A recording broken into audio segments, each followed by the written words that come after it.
हैं। और अगर जैसे इसलिए भी ये समझना चाह रहा हूँ क्योंकि आपने महाराष्ट्र का जिक्र किया, आपने उत्तर प्रदेश का जिक्र किया। महाराष्ट्र में भी ठीक ठाक सीटें थी पिछली बार। उत्तर प्रदेश की सारी सीटें बीजेपी के पास थीं और उधर मध्य प्रदेश की भी सारी 8 की 8 सीटें बीजेपी के पास थीं।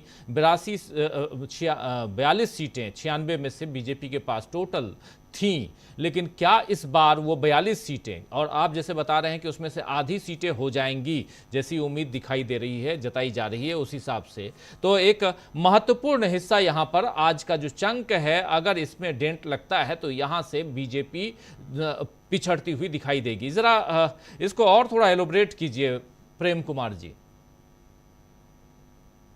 प्रतिशत जब सामने आएंगे तो हमारा जो आकलन है उससे टैली करता दिखेगा। अगर ये है, आप जैसे उत्तर प्रदेश में है तो उत्तर प्रदेश में इस बार भी अगर पहले के मुकाबले 3-4% वोट कम होता है तो, और हम ये जरूर देखेंगे कि कन्नौज में अपेक्षाकृत ज्यादा मतदान होने की मुझे संभावना लग रही है।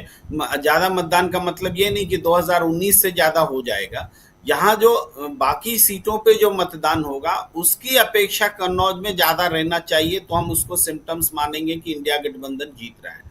इसी तरीके से सीतापुर जैसे क्षेत्र में अगर मतदान कम होता है तो हमारा जो आकलन है कि वहां कांग्रेस जीत रही है, तो वो उसकी फिर पुष्टि होगी। यानी कम मतदान और कम मतदान के बीच अपेक्षाकृत ज्यादा मतदान, ये दोनों कैरेक्टर हैं। एक अखिलेश यादव जी से जुड़ रहा है और एक दूसरा कांग्रेस से जुड़ रहा है या विपक्ष से जुड़ रहा है, तो ये देखने वाली बात होगी। इसी तरीके से महाराष्ट्र में भी इस सिम्टम्स को हम देखेंगे, क्योंकि डबल इंजन की सरकार में बहुत ज्यादा पिछले बार राष्ट्रवाद का वोट पड़ा था और इस बार वोट लगातार गिर रहे हैं।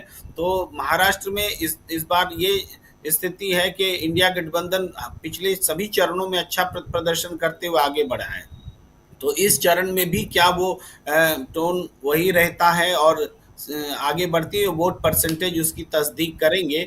लेकिन हमारा जो अनुमान है, हमें जो लग रहा है, जो इलेक्शन कैंपेन है, जो नंदुरबार में जो 2 दिन पहले प्रियंका गांधी की सभा दिखी, और वो लगता है माहौल जो है एक और इंडिया गठबंधन के पक्ष में हुआ है। यही हालात उत्तर प्रदेश में भी नजर आए हैं। उत्तर प्रदेश में कांग्रेस जिसका कि जनाधार नहीं के बराबर है, लेकिन भीड़ इतनी उमड़ रही है प्रियंका और राहुल की सभाओं में, प्रियंका में खास तौर पे, कि वो बदले हुए माहौल को बताता है। तो ये जो सिम्टम्स है, बिहार में तेजस्वी यादव का कोई तोड़ निकाल नहीं सके हैं। यहाँ तक कि प्रधानमंत्री नरेंद्र मोदी को वहां हॉल्ट करना पड़ा है। पहली बार पटना में किसी प्रधानमंत्री ने रोड शो किया है, और रोड शो एक तरह से तेजस्वी यादव का रोड शो याद कीजिए और प्रधानमंत्री का रोड शो, तो एकदम 75 और 25 का मुकाबला दिखता है ये रोड शो का, अगर आप कंपेयर करें। जी जी। तस्वीर देखिए, नीतीश कुमार जी के हाथ में कमल है।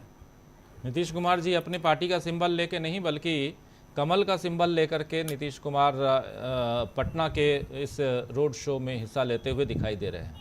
जी प्रेम कुमार एक जी। और अपमानजनक बात उसमें नजर आती है कि कमल का जो चिन्ह है वो प्रधानमंत्री अपने हाथ में नहीं लिए हुए हैं, वो बिना चिन्ह के हैं और नीतीश कुमार के हाथ में थमा दिए हैं। नीतीश कुमार कभी उसको देखते हैं, कभी पलटते हैं, कभी नीचे रखते हैं, कभी दूसरे हाथ से हाथ मिलाते हैं, हाथ हिलाते हैं। तो इस तरीके से ये अपमान जनता को भी नजर आ रहा है कि अपने हाथ में कमल नहीं रख रहे हैं और नीतीश कुमार के हाथ में कमल दिखा रहे हैं। तो ये मैसेज फायदा करेगा ऐसा नहीं लगता। ये मैसेज तो नीतीश के समर्थकों में और आक्रोश भर देगा, हमें ये लगता है। जी जी, ये एक अजीब तरह की स्थिति यहाँ साफ दिखाई दे रही है। जो तस्वीर आप देख रहे हैं, नीतीश कुमार इस निशान को दिखाते हैं। प्रशांत टंडन जी क्या कुछ कहेंगे इस तस्वीर पे? देखिए, नीतीश कुमार जी को पीएम कैंडिडेट माना जा रहा था इंडिया गठबंधन का, वो उसी तरफ बढ़ रहे थे। तो कहाँ तो पीएम कैंडिडेट और कहाँ ये कमल के फूल का एक बत्ती वाला लिए हुए खिलौना दिखाई दे रहे हैं। तो बहुत अपमानजनक है, और उनके चेहरे से वो दिखाई दे रहा है, आप देखिए तस्वीर, कि या तो वो स्वस्थ नहीं है या बहुत असहज है इस पूरे मामले पे। उनके हाथ हिलाने का तरीका, उनके चेहरे के भाव, उनकी आंखें, वो नीतीश कुमार नहीं दिखाई दे रहे जो नीतीश कुमार हुआ करते थे। याद कीजिए पटना की वो बैठक जिसमें नीतीश कुमार जी बहुत हंसमुख मिजाज में बात कह रहे हैं और राहुल गांधी की शादी की भी बात करते हुए उदाहरण दे रहे थे। जी। और वो नीतीश कुमार जो बहुत सहज और उनकी आंखों में चमक थी, वो नीतीश कुमार अब कैसे दिखाई दे रहे हैं? तो ये दिखाई दे रहा है कि बीजेपी के साथ गठबंधन में जाने पर होता क्या है। और नीतीश कुमार जी लग रहा है कि जो उनको इनके ऊपर जो नया एक टाइटल जुड़ गया पलटी मार, तो वो पलटी उन्होंने कितने दबाव में मारी है ये उनके चेहरे से दिखाई दे रहा है। बिल्कुल बिल्कुल। दूसरा राजीव जी की अभी लोहरदगा की बात हो रही थी झारखंड की, जी। वहां पे कांग्रेस और बीजेपी में मात्र 10,000 में हार जीत हुई थी। इस बार बीजेपी ने कैंडिडेट बदला है वहां पे, और पिछली बार वहां पे ऑल इंडिया तृणमूल कांग्रेस भी थी, और वहां के जो स्थानीय बंगला भाषी लोग होंगे उनको भी आकर्षित किया था। करीब 9,000 वोट से भी ऊपर तृणमूल कांग्रेस को मिल गया था। तो इस बार वहां का परिणाम आप अभी से आप देख सकते हैं कि वो क्या होगा। तो लोहरदगा जैसी तमाम सीटें, और जैसा प्रेम कुमार जी कह रहे थे कि इस बार ट्राइबल सीटों पर बड़ा प्रभाव होने जा रहा है, और बीजेपी को ट्राइबल सीटों में मेजॉरिटी है। 2019 के लोकसभा में 47 में से 30 के ऊपर उनके पास सीटें हैं।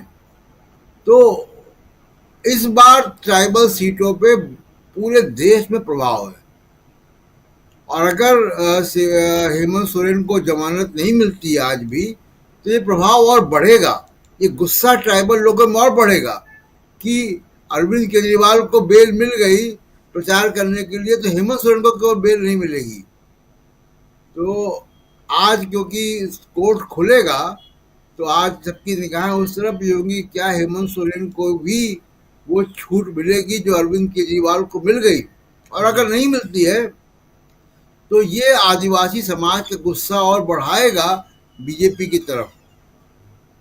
तो ये एक बड़ी जो हमको देखने को मिलेगी तब्दीली, वो ये मिलेगी। और बंगाल में 6 में से 6 ट्राइबल सीटें हैं वहां पे राजीव जी, 6 में से 5 सीटें बीजेपी के पास थी पिछली बार जी।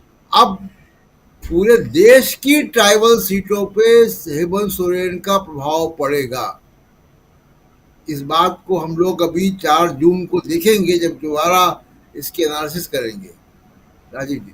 बिल्कुल आप सही कह रहे हैं कि आने वाले समय में, और खासकर आज जब इधर हेमंत सोरेन पर सुनवाई होगी, उन्हें जमानत मिलती है या नहीं मिलती है, या अंतरिम जमानत मिलती है कि नहीं मिलती है, ये भी देखना दिलचस्प होगा। क्योंकि अरविंद केजरीवाल को इसी ग्राउंड पे की चुनाव है, और दल के प्रमुख होने के नाते उनका रहना ज़रूरी है चुनाव प्रचार में। तो उनको जमानत मिल गई है अरविंद केजरीवाल को, तो क्या आज हेमंत सोरेन को भी जमानत मिलेगी?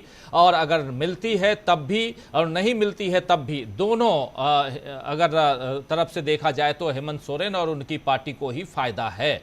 अगर जेल में रहते हैं तब भी जो ट्राइबल कम्युनिटी है वो नाराज है, और काफी नाराज है, ये साफ दिखाई दे रहा है। और इस बार की परिस्थितियां, और खासकर न सिर्फ झारखंड में बल्कि पूरे देश का जो एक ट्राइबल हिस्सा है, और ठीक ठाक सीटें हैं ट्राइबल की, 46 सीटें जहां तक मुझे ध्यान है, और इन सीटों पर एक अलग असर पड़ सकता है।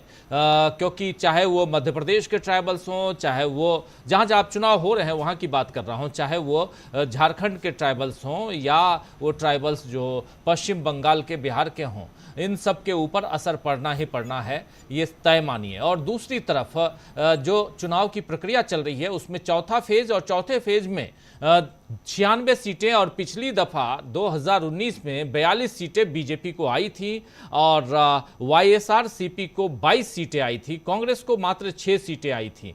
कांग्रेस क्या इसमें इजाफा कर पाएगी? और उसमें कुछ सीटें ऐसी हैं जहां 5,000 10,000 के अंतर से ही मात्र जीत हुई थी। देखिए, विधानसभा के चुनाव में 5-10 हजार का अंतर चलिए कुछ मायने रखता है, लेकिन लोकसभा के चुनाव में जहां लाखों मतदाता होते हैं वहां मतलब 15 लाख, 16 लाख, 20-20 लाख, 22 लाख, 25 लाख मतदाता हैं एक एक सीट पे, वहां पे अगर 5-10 हजार का मात्र अंतर होता है तो ये जीत कोई जीत नहीं मानी जाती है। इसीलिए सिंहभूम का जो नाम ले रहे हैं प्रशांत टंडन जी, बहुत महत्वपूर्ण है कि 10,000 मात्र वोटों से वहां पर भाजपा का प्रत्याशी पिछली बार जीत गया था। लेकिन क्या इस बार भी भाजपा, हालांकि सिंहभूम में उसने भाजपा ने अपने कैंडिडेट को बदल दिया है, लेकिन उसके बाद भी तृणमूल कांग्रेस पिछली बार वहां पर बीजेपी के सामने और कांग्रेस के सामने थी और कांग्रेस पार्टी के ही वोटों में सेंधमारी तृणमूल कांग्रेस ने की होगी, ये तय मानिए। लेकिन इस बार तृणमूल कांग्रेस के साथ समझौता है, तृणमूल कांग्रेस इंडिया गठबंधन में है, तो ये बहुत कुछ दिखाई दे रहा है। जो उत्तर प्रदेश का गणित और बिहार का गणित, झारखंड का गणित, वैसे ही महाराष्ट्र का गणित, मध्य प्रदेश का गणित, ये सब बदला बदला सा नजर आता है। एक बार फिर से डॉक्टर दीपक पाचपुर जी, महाराष्ट्र को लेकर क्या कहेंगे? महाराष्ट्र की 11 सीटें और इस पर क्या कुछ, और जो एरिया है, आप अच्छी तरह से इस एरिया को समझते हैं, जरा आपसे समझो कि क्या कुछ वहां है इस दौर में। जी, ये महाराष्ट्र में आने के पहले मैं केवल एक बात जो आपने बताई, यहाँ पे जो नीतीश बाबू के हाथ में जो कमल पकड़ा दिया गया है, तो मैं आपको एक दो घटना और याद दिलाना चाहता हूँ। अभी इसी हफ्ते 1.5 हफ्ते पहले की बात है, ज्योतिरादित्य सिंधिया जो स्वयं लोकसभा का चुनाव लड़ रहे हैं, वो चंदेरी के अशोक नगर में चुनाव प्रचार करने के दौरान हालत ये हो चुकी है कि वो अपने बोनट पर खड़े होके वो डांस कर रहे हैं। वो वीडियो बहुत ही काफी फैला था वो, और वो किसके सामने डांस कर रहे हैं? वो उनकी अपनी जनता है। हमें पता है कि ग्वालियर, गुना, शिवपुरी, ये सारा का सारा सिंधिया परिवार के उनका जो राजपाट जो था उसी का एक हिस्सा था, वहां पर वो डांस कर रहे हैं। जो बात ये चली थी कि भारतीय जनता पार्टी के साथ में जाकर हालत क्या होती है, उसका ये एक उदाहरण। उसके पहले ज्योतिरादित्य सिंधिया अपने ही महल में लोगों को खाना परोसते हुए भी देख चुके हैं, हम उनमें भी देख चुके हैं। शायद अमित शाह वहां पर जब गए थे तो वहां पर उनको खाना परोस रहे थे। मनोज तिवारी का एक फोटो और वीडियो जो है बड़ा वायरल हुआ है, जिसमें अंदर प्रधानमंत्री मोदी और अमित शाह, राजनाथ सिंह एक भोजन कर रहे हैं और मनोज तिवारी बाहर खड़े होकर खाने का आइटम अंदर मंगाने का और बाकी का काम कर रहे हैं। तो ये केवल मैं उसमें एक ऐड करना चाहता था, एक जोड़ना चाहता था कि किस प्रकार से भारतीय जनता पार्टी के साथ जाने वालों की गति, दुर्गति, सदगति, जो भी आप उसको कह लें, अपने अपने हिसाब से वो हो जाती है। महाराष्ट्र में बात करूं तो ज्यादातर आज की जो सीटें हैं वो खानदेश या उत्तर महाराष्ट्र की सारी सीटें हैं। जैसे नंदुरबार है, नंदुरबार जो है वो गांधी परिवार का बहुत ही जिसको कहते हैं कि एक तरह से गोद लिया हुआ लोकसभा क्षेत्र है। आप याद कीजिए 2011 में जब सबसे पहला आधार कार्ड जब जारी हुआ था तो डॉक्टर मनमोहन सिंह और सोनिया गांधी ने वहीं की 10 आदिवासी महिलाओं को, और जिसमें जो पहली जो आधार कार्ड प्राप्त करने वाली जो महिला थी वो भी वहीं की थी। तो इस प्रकार से नंदुरबार हमेशा से एक बहुत ही उनकी ओर से गोद लिया हुआ लोकसभा क्षेत्र है। इन सारे इलाकों में एक फैक्टर जो पूरे के पूरे महाराष्ट्र में इस समय काम करेगा। अब महाराष्ट्र में ये बात नहीं रह गई है कि जिसको हम उत्तर महाराष्ट्र कहते हैं या खानदेश कहते हैं या कोंकण कहते हैं या पश्चिम महाराष्ट्र कहते हैं, इसमें एक कॉमन फैक्टर वहां पर काम कर रहा है। वो काम कर रहा है महाराष्ट्र की अस्मिता को जिस प्रकार से एक तरह से अपमानित किया गया है मोदी और शाह के द्वारा कथित ऑपरेशन लोटस के जरिए, जिस प्रकार से शिवसेना को तोड़ा गया। देखिए, महाराष्ट्र के लोगों को कुछ चीजें जो है वो बहुत ही प्रिय हैं। जैसे आप उसमें से वड़ा पाव कह सकते हैं, वो बड़े सेंसिटिव होते हैं इन चीजों को लेके। उसके बाद वहाँ का जो एक बम्बई का एक हुतात्मा चौक है, मतलब वो शहीद स्मारक है, जिसको जो जब पृथक महाराष्ट्र बना था तो गोली चालन हुआ था, उस समय जो कुछ लोग जो शहीद हुए थे उनके नाम पर तो फ्लोरा फाउंटेन का नाम मुंबई के केंद्र में फ्लोरा फाउंटेन, उसका नाम बदल के उन्होंने शहीद स्मारक कर दिया है। वो बड़ी उनकी प्रिय चीज है। बाला साहब ठाकरे को लेके लोग बड़े सेंसिटिव होते हैं। शिवसेना उनमें से एक ऐसा मामला है को लेके बड़े सेंसिटिव होते हैं। तो लोगों को ये अभी तक बिल्कुल पसंद नहीं आया है कि किस प्रकार से आपने बेवजह जो है शिवसेना की सरकार को गिराया। उसको केवल गिराया नहीं, आपने उसको तोड़ दिया, 2 हिस्सों में कर दिया। ऐसे ही उसमें और जो है लोगों की तकलीफ इसलिए बढ़ गई कि उसमें आपने एनसीपी को भी तोड़ा। लोग इस चीज को भूले नहीं है।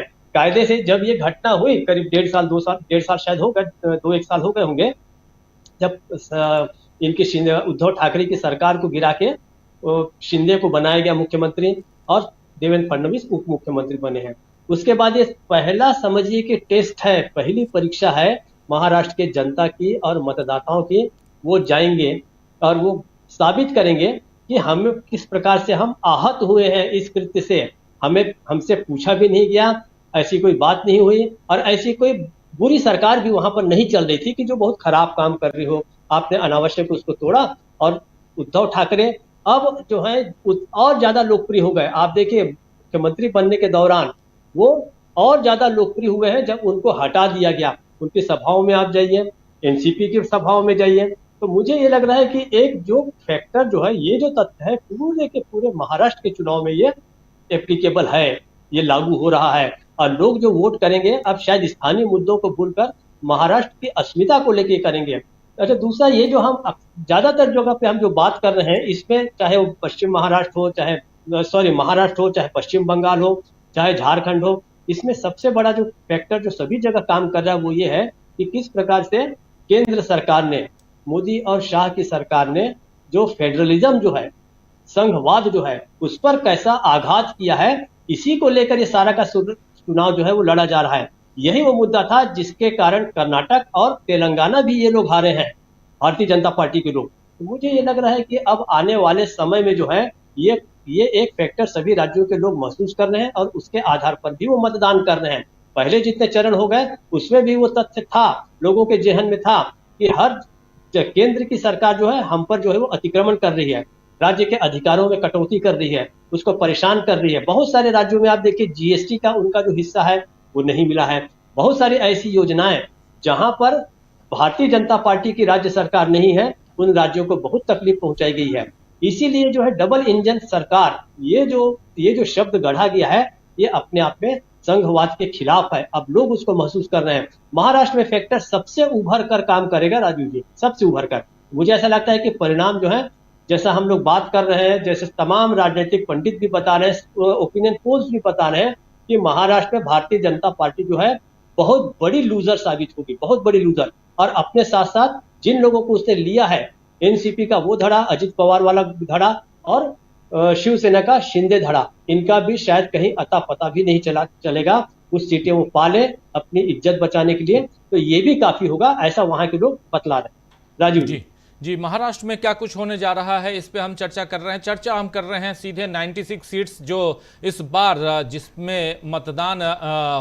पर मतदान की प्रक्रिया चल रही है और 9 बज चुके हैं और थोड़ी देर में टर्न आउट आपके सामने हमारे सामने होंगे, यानी कि कितने प्रतिशत लोग 9 बजे तक निकल के वोट डालने आए हैं, उससे समझ में आएगा कि इस चुनाव किस दिशा में जा रहा है। अभी तक ओवरऑल देखा जाए तो लगभग 66% का मतदान जो है वो पिछले 3 चरणों में संपन्न कराया गया है। 66% लोग निकल के बाहर आए, टर्नआउट 66% का रहा है, 66% के लगभग। लेकिन क्या ये इस प्रतिशत में और इजाफा होगा? लेकिन उसके अलावा और भी महत्वपूर्ण बात यहां पर यही आती है कि इन राज्यों में और इस चरण में बीजेपी की स्थिति बहुत मजबूत थी। पिछली बार भी हमने देखा कि उस समय भी जब 83 सीटों पे या 89 सीट्स पे मतदान हो रहे थे तीसरे चरण में, वहां पर 71 सीट पर बीजेपी जीती हुई थी। इस बार 96 है जिसमें 42 सीट्स पर बीजेपी जीती हुई है। और लेकिन 2019 की हालत और 2024 की हालत की तुलना करना भी जरूरी है। जरा आना चाहता हूं प्रेम कुमार जी एक बार आपके पास फिर से। प्रेम कुमार जी, क्या 2019 के जो हम आंकड़े देते हैं उन आंकड़ों को रखकर यहां 2024 की तुलना जायज दिखाई देती है क्या? बिल्कुल जायज नहीं दिखाई देती है राजीव जी। इसका कारण बहुत साफ है। एक तो पिछली बार के चुनाव में एक अतिरिक्त फैक्टर जुड़ा था, भारतीय जनता पार्टी को फेवर कर गया था, वो पुलवामा के बाद का इफेक्ट था। और दूसरा है कि इस दौरान भारतीय जनता पार्टी अपने सभी कमिटमेंट में जनता के सामने खरा नहीं उतरी है। अभी इस चुनाव में ऐसी कोई उपलब्धि लेकर बात नहीं कर पा रही है कि ये हमारी उपलब्धि है, इस पर वोट कीजिए। जी। इसके अलावा बीजेपी की सरकार में इलेक्टोरल बॉन्ड का भ्रष्टाचार हुआ, कोरोना में लोगों की जान के साथ खिलवाड़ किया गया, वैक्सीन बेचा गया, वैक्सीन जो लगाया गया उससे पहले वैक्सीन की कंपनी से चंदा लिया गया, पैसा लिया गया। ये सारी बातें सामने आई। जो भी भ्रष्ट भ्रष्ट लोग माने जाते थे बीजेपी की तरफ से, जो चिन्हित किए जाते थे, उन सबको बीजेपी ने अपने साथ शुमार किया।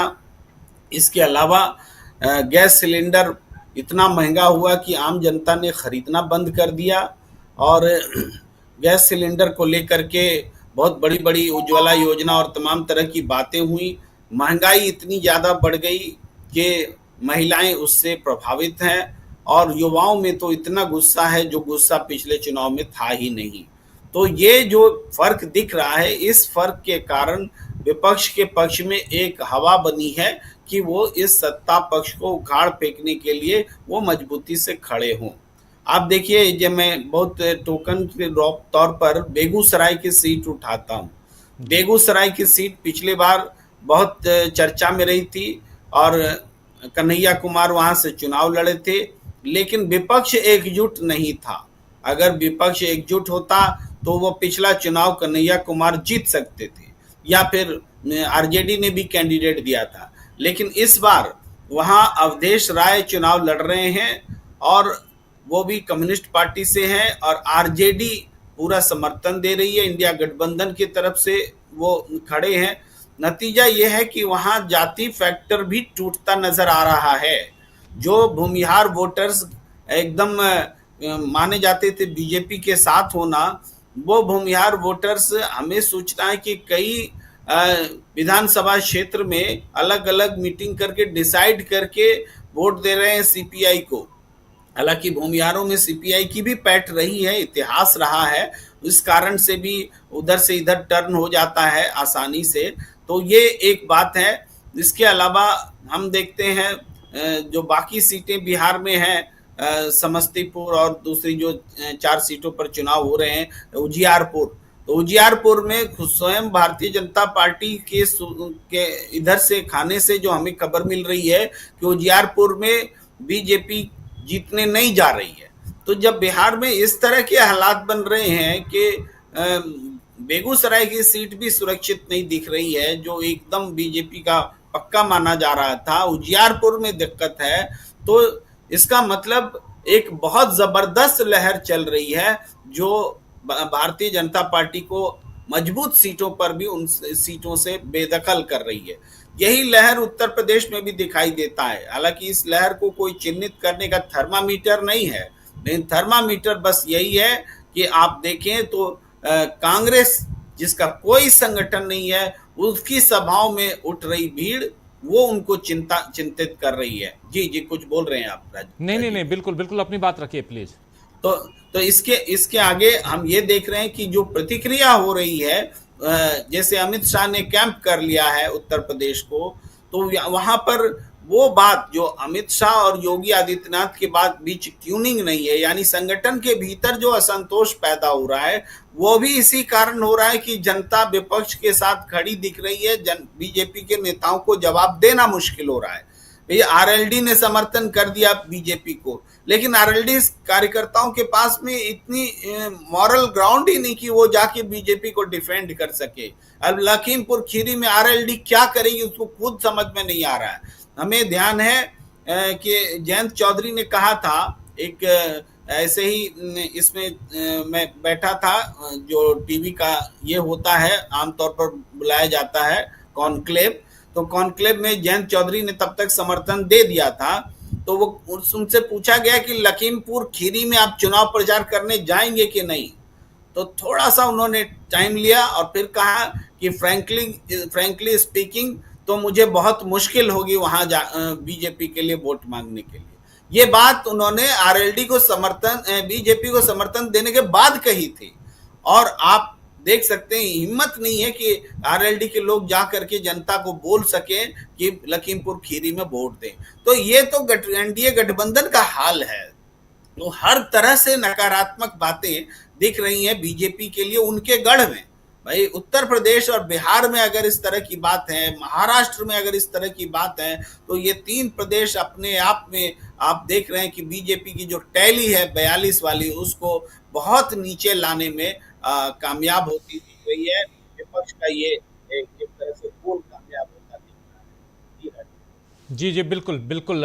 42 सीटें पिछली बार बीजेपी को मिली थी, वाईएसआरसीपी को 22 सीटें। आप जानते हैं आंध्र प्रदेश में वाईएसआरसीपी और जगन मोहन रेड्डी राज कर रहे हैं। वहाँ विधानसभा का चुनाव भी है, 175 सीटें हैं और पूरी की पूरी विधानसभा का भी चुनाव आज ही है। तो आंध्र प्रदेश में लेकिन टीडीपी के साथ बीजेपी का वहाँ पर गठबंधन है। पिछली बार इन 25 में से 3 सीटें टीडीपी जीत कर आई थी और इस बार बीजेपी के साथ गठबंधन, और क्या कुछ होता है वो देखना दिलचस्प होगा। आंध्र प्रदेश को लेकर दक्षिण में 2 राज्य ऐसे हैं, ओडिशा और आंध्र प्रदेश, जहां पर बीजेपी की निगाहें बहुत टिकी हुई हैं, क्योंकि इसके अलावा कोई भी राज्य ऐसा नहीं है जहां बीजेपी को कोई फायदा होता नजर आएगा। लेकिन ये दोनों राज्य, और इससे काफ़ी उम्मीदें हैं बीजेपी को। उसके अलावा अगर, क्योंकि दक्षिण के तमाम राज्य चुनाव वहाँ के खत्म हो चुके हैं, अब उत्तर भारत में उत्तर प्रदेश है और पश्चिम में आप देखें तो महाराष्ट्र है। महाराष्ट्र की 11 सीटों पर, उत्तर प्रदेश की 13 सीटों पर, बिहार की इधर 5 सीटों पर, झारखंड की 4 सीटों पर चुनाव है और 8 सीटें मध्य प्रदेश की भी और 8 सीटें पश्चिम बंगाल की भी। इन सब पे मतदान की आज प्रक्रिया चल रही है और जम्मू कश्मीर की 1 सीट उसमें शामिल है। तो ये तमाम राज्य, इन राज्यों में चुनाव की प्रक्रिया चल रही है। प्रशांत टंडन जी, आपके पास फिर से एक बार आना चाहता हूं। जो नीतीश बाबू का सूरत हाल आप बता रहे थे, लेकिन उसके अलावा जो बिहार की अगर हम बात करें, महाराष्ट्र की बात करें और पश्चिम बंगाल, उत्तर प्रदेश की बात करें, क्या कुछ यहाँ दिखाई देता है? और मध्य प्रदेश में भी ज़रा समझना होगा, क्योंकि एक गढ़ है जहाँ पे आज चुनाव हो रहा है, उस गढ़ में भी क्या, और जब लहर की बात कह रहे हैं प्रेम कुमार जी, तो लहर तो उधर भी पहुँचती है ना। देखिए, इस बार चुनाव में जो वोट प्रतिशत गिर रहा है, उसकी एक वजह ये भी है कि कोई लहर नहीं है। लेकिन देखिए, स्टेट बाय स्टेट अगर हम लोग इस बात की चर्चा करें, तो अभी आप सिंहभूम की चर्चा कर रहे थे राजीव जी, बड़ा मजेदार है वहाँ का इक्वेशन। वहाँ पे जो जीत कर आई थी कांग्रेस की तरफ से गीता कोड़ा, वो सीट कांग्रेस ने जीती थी। गीता कोड़ा अब बीजेपी की उम्मीदवार है और उनके खिलाफ अब जेएमएम की उम्मीदवार है। कांग्रेस की जगह अब जेएमएम ने खड़ा किया है कैंडिडेट वहाँ पे, जोबा मांझी को। जोबा मांझी 5 बार की विधायक है और सामाजिक कल्याण की मंत्री भी हैं, लोकप्रिय नेता है वहाँ की। तो ये कड़ा मुकाबला वहाँ पे होगा। और एक लोहरदगा की चर्चा मैं कर रहा था, जहाँ पे 10,000 वोट से हार जीत हुई थी। वहाँ बीजेपी ने कैंडिडेट बदला है, कांग्रेस ने नहीं बदला है अपना कैंडिडेट, और कोई 10,000 वोट से ही हार जीत हुई थी। और एक और मजेदार सीट है जो आप चर्चा कर रहे थे, अर्जुन मुंडा खूंटी से खड़े हुए थे और इस बार भी हैं, और ये मात्र 1400 वोट से जीते थे जी, खूंटी लोकसभा से। और इस बार भी दोनों उम्मीदवार, यानी कांग्रेस के कालीचरण मुंडा और बीजेपी की तरफ से अर्जुन मुंडा, ये उम्मीदवार है। नोटा पे वहां पे 2019 में राजीव जी, ध्यान देने वाली बात है, बहुत मजेदार फैक्ट है ये, कि मात्र 1400 वोट से अर्जुन मुंडा जीते थे और वहां पे नोटा को 21,000 वोट मिला था। नोटा की चर्चा मैं इसलिए कर रहा हूं कि इस बार ये रिकॉर्ड शायद इंदौर को जो है हासिल होगा, जहाँ पे मुझे लगता है कि इंदौर को बहुत, वहाँ पे तो पूरा एक आंदोलन चल रहा है कांग्रेस के कैंडिडेट को जबरन बैठाने के बाद कि नोटा को मतदान किया जाए। तो अर्जुन मुंडा की सीट मुझे बड़ा खतरे में नजर आ रही है, मुझे खूंटी से। मुझे लोहरदगा और सिंहभूम दोनों सीटें जो है वो इंडिया गठबंधन की तरफ जाती हुई अभी दिखाई देती हैं। अभी देखते हैं कि वहाँ का कैंपेन क्या हो, क्योंकि बहुत बड़ा फैक्टर हेमंत सोरेन का है झारखंड में और झारखंड के बाहर भी। राजीव जी, देश में कोई 75 से 80 सीटें हैं जिनमें काफ़ी सीटों में चुनाव हो भी चुके हैं, जहाँ आदिवासी मतदाता प्रभावित करते हैं चुनाव परिणाम को। 47 सीटें तो रिजर्व हैं, लेकिन 47 के अलावा भी जहाँ वो प्रभावित करते हैं, और उन सब में आप देखिएगा कि हेमंत सोरेन का जो फैक्टर है वो बहुत बड़ा फैक्टर है जो काम करेगा। ऐसे ही देखिए पश्चिम बंगाल में बहुआ मोइत्रा की जो सीट है कृष्णानगर, उसमें ट्रायंगुलर मुकाबला है। पिछली बार वहां पे वामपंथी कैंडिडेट को 1 लाख से ऊपर वोट मिल गया था, तो मुश्किल सीट महुआ मोइत्रा के लिए। लेकिन महुआ मोइत्रा लोकप्रिय हैं, लोकसभा में अडानी पर बार बार सवाल पूछने पर, बात रखने पर उनको सजा भुगतनी पड़ी, जैसे राहुल गांधी को भुगतनी पड़ी थी। उनका मामला सुप्रीम कोर्ट से नहीं हो पाया, लेकिन वो चुनाव प्रचार में है। और उनके साथ एक बात और है, मैं तो उनका काफ़ी सोशल मीडिया देखता रहता हूँ, वो लगातार अपनी कंस्टिट्यूंसी में जाती रही हैं, तो अपनी कंस्टिट्यूंसी की पकड़ उन्होंने नहीं छोड़ी। राष्ट्रीय मुद्दों पे तो वो है ही एक उभरती हुई राष्ट्रीय नेता, लेकिन वो कंस्टिट्यूंसी की पकड़ भी उन्होंने छोड़ी नहीं। तो चुनाव उनका बहुत अच्छा होगा और मुझे लगता है कि शायद वो कामयाब भी रहें। ऐसे ही बिहार में आप देखिए कि नीतीश कुमार की तस्वीरें जो आप दिखा रहे हैं, नीतीश कुमार की तस्वीरें बिहार के इस चरण में और अगले चरण में भी प्रभावित करेंगी मतदाताओं को। ये दिखाई दे रहा है कि जबरदस्ती का बना हुआ एक अलायंस है, और तेजस्वी यादव की सभाओं में आपको बहुत ऊर्जा दिखाई दे रही है, लोगों का पार्टिसिपेशन दिखाई दे रहा है, लोग उनके साथ गाना गा रहे हैं, उनके गाने की फरमाइशें कर रहे हैं। तो वो बहुत, अभी वो उनके पीठ में तकलीफ थी तो वो व्हील चेयर पे भी थे, लेकिन चुनाव सभाएं वो लगातार कर रहे हैं और उनको काफ़ी प्रचारित जो है वो मोदी साहब ने भी किया उनके मछली खाने को लेकर। और बिहार में राजीव जी मछली खाना किसी भी वक्त कोई टैबू नहीं है, उसको लेकर कोई बहुत वहाँ पे सामाजिक स्वीकार्यता है, और उसका असर बंगाल में भी हुआ। तो अगर आप इमोशनल इशू को उठाएंगे तो इमोशनल इशूज के दोनों तरफ असर होते हैं। उसको अभिषेक बनर्जी ने उठा लिया था, तो बंगाल में भी, और अभिषेक बनर्जी जनसभाओं में पूछ रहे हैं कि क्या मछली खाने वाले देशद्रोही होते हैं, प्रधानमंत्री मोदी ऐसा कह रहे हैं। तो इमोशनल मामलों पे अगर आप जाएंगे तो इमोशनल अपील दोनों तरफ काम करती है, और खासकर राजीव जी जो गैर हिंदी भाषी क्षेत्र है वहाँ पे क्षेत्रीय अस्मिता के मामले, खाना पीना, भाषा, संस्कृति, इन पे अगर कोई हमला होता है तो काफ़ी बड़ा प्रभाव पड़ता है। आपको याद होगा कि पिछली बार बंगाल में 9 सीटों के चुनाव बचे हुए थे और अमित शाह का रोड शो निकल रहा था, और वहाँ पे किसी ने ईश्वरचंद्र विद्यासागर की मूर्ति तोड़ दी।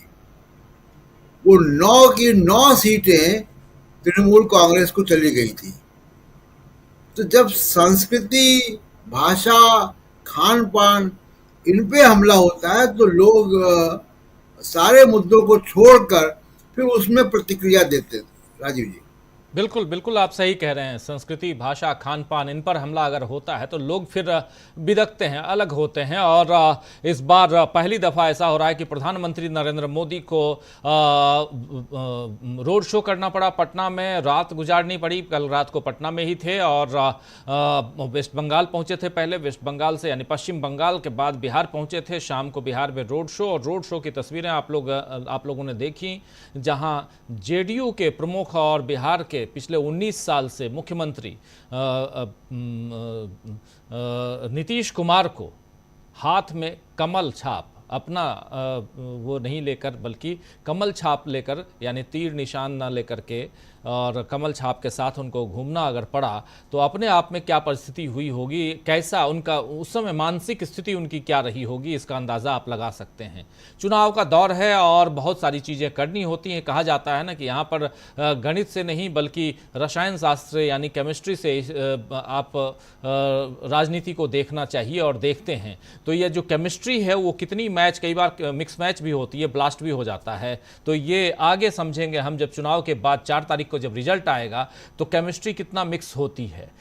जब आप कुछ प्रयोग करते हैं और उसमें प्रयोग होता है, प्रयोगशाला में आप जाते हैं तो कुछ में आपको सफलता मिलती है, कुछ में सफलता नहीं मिलती है। नीतीश बाबू को कई बार सफलता मिली, कई बार सफलता नहीं मिली, इधर से उधर से इधर आते जाते रहे। पलटू राम का उनके ऊपर तमगा लगा हुआ है, ये सारी चीज़ें आप जानते हैं। लेकिन उसके साथ साथ आज इधर देखा जाए तो चुनाव की प्रक्रिया में बिहार की जो 5 सीटें हैं वो बहुत ही महत्वपूर्ण हैं और उसमें दरभंगा की भी एक सीट है, उजियारपुर, समस्तीपुर, ये तमाम सीटें, और बेगूसराय की सीट बहुत महत्वपूर्ण है, मुंगेर की सीट बहुत महत्वपूर्ण है। इन सीटों की चर्चा हम लगातार कर रहे हैं। चर्चा हम उधर झारखंड की भी कर रहे हैं, चर्चा हम पश्चिम बंगाल की कर रहे हैं। पश्चिम बंगाल के अलावा मध्य प्रदेश की जो 8 सीटों पे आज मतदान हो रहे हैं, ये मालवा का रीजन है और 8 की 8 सीटें बीजेपी का गढ़ कहलाती हैं। और पिछली बार इस गढ़ में बीजेपी ने कमल तो खिला दिया था, लेकिन इस बार क्या कारण हुआ कि खासकर इंदौर में बीजेपी को ये सब करना पड़ा, जिसमें कैंडिडेट कांग्रेस का बैठ जाता है, अपने आप को वापस विड्रॉ कर लेता है और बीजेपी ज्वाइन कर लेता है। लेकिन उसके बाद भी फायदा उसे नहीं नजर आता, क्योंकि गिरफ्तारी का वारंट लेकर उस कैंडिडेट के पिताजी के पास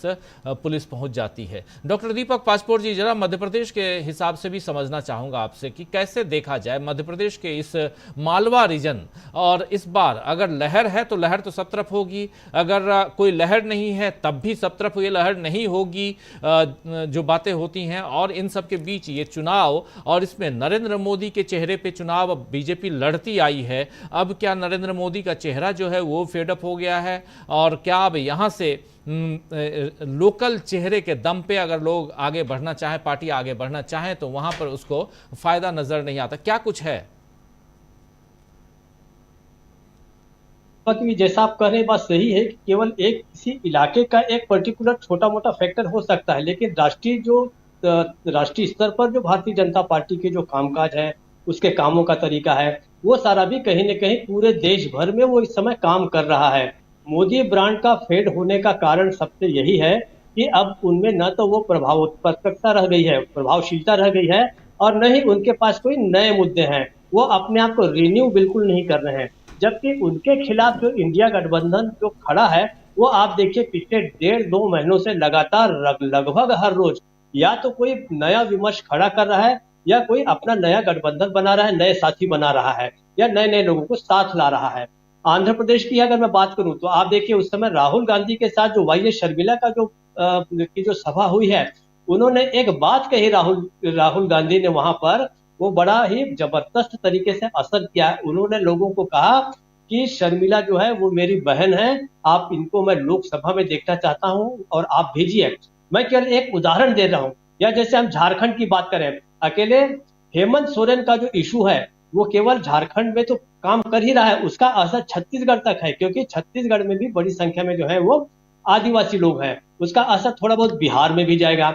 एनीवे, तो आप जो इनकी मालवा की बात करें तो मालवा में इस समय एक मुद्दा सबसे ज्यादा जो चर्चित हो रहा है वो है इंदौर की सीट पर जो किया गया कारनामा है भारतीय जनता पार्टी का। जिस प्रकार से वहां जो अक्षय बम को जो अचानक आखिरी समय में जो दबाव डालकर वो करवा लिया गया, उससे नाम वापस करवा लिया गया, और अब जो लोग हैं वो नोटा के लिए तैयार खड़े हैं। वो चाहते हैं कि वो वोट करें और बताएं कि आपकी ये जो स्थिति है ये कोई बहुत अच्छी नहीं है। इंदौर जो है वो भी भारतीय जनता पार्टी का गढ़ है, न केवल गढ़ है बल्कि वहां पे जब बड़ा दबाव है, वहां के नेताओं का जनता के ऊपर भी दबाव है। आप याद कीजिए, कैलाश विजयवर्गीय के लड़के ने वहां पर एक अधिकारी को सरेआम पीटा था, और वो अधिकारी जो है वो शिकायत तक दर्ज करने की स्थिति में नहीं है।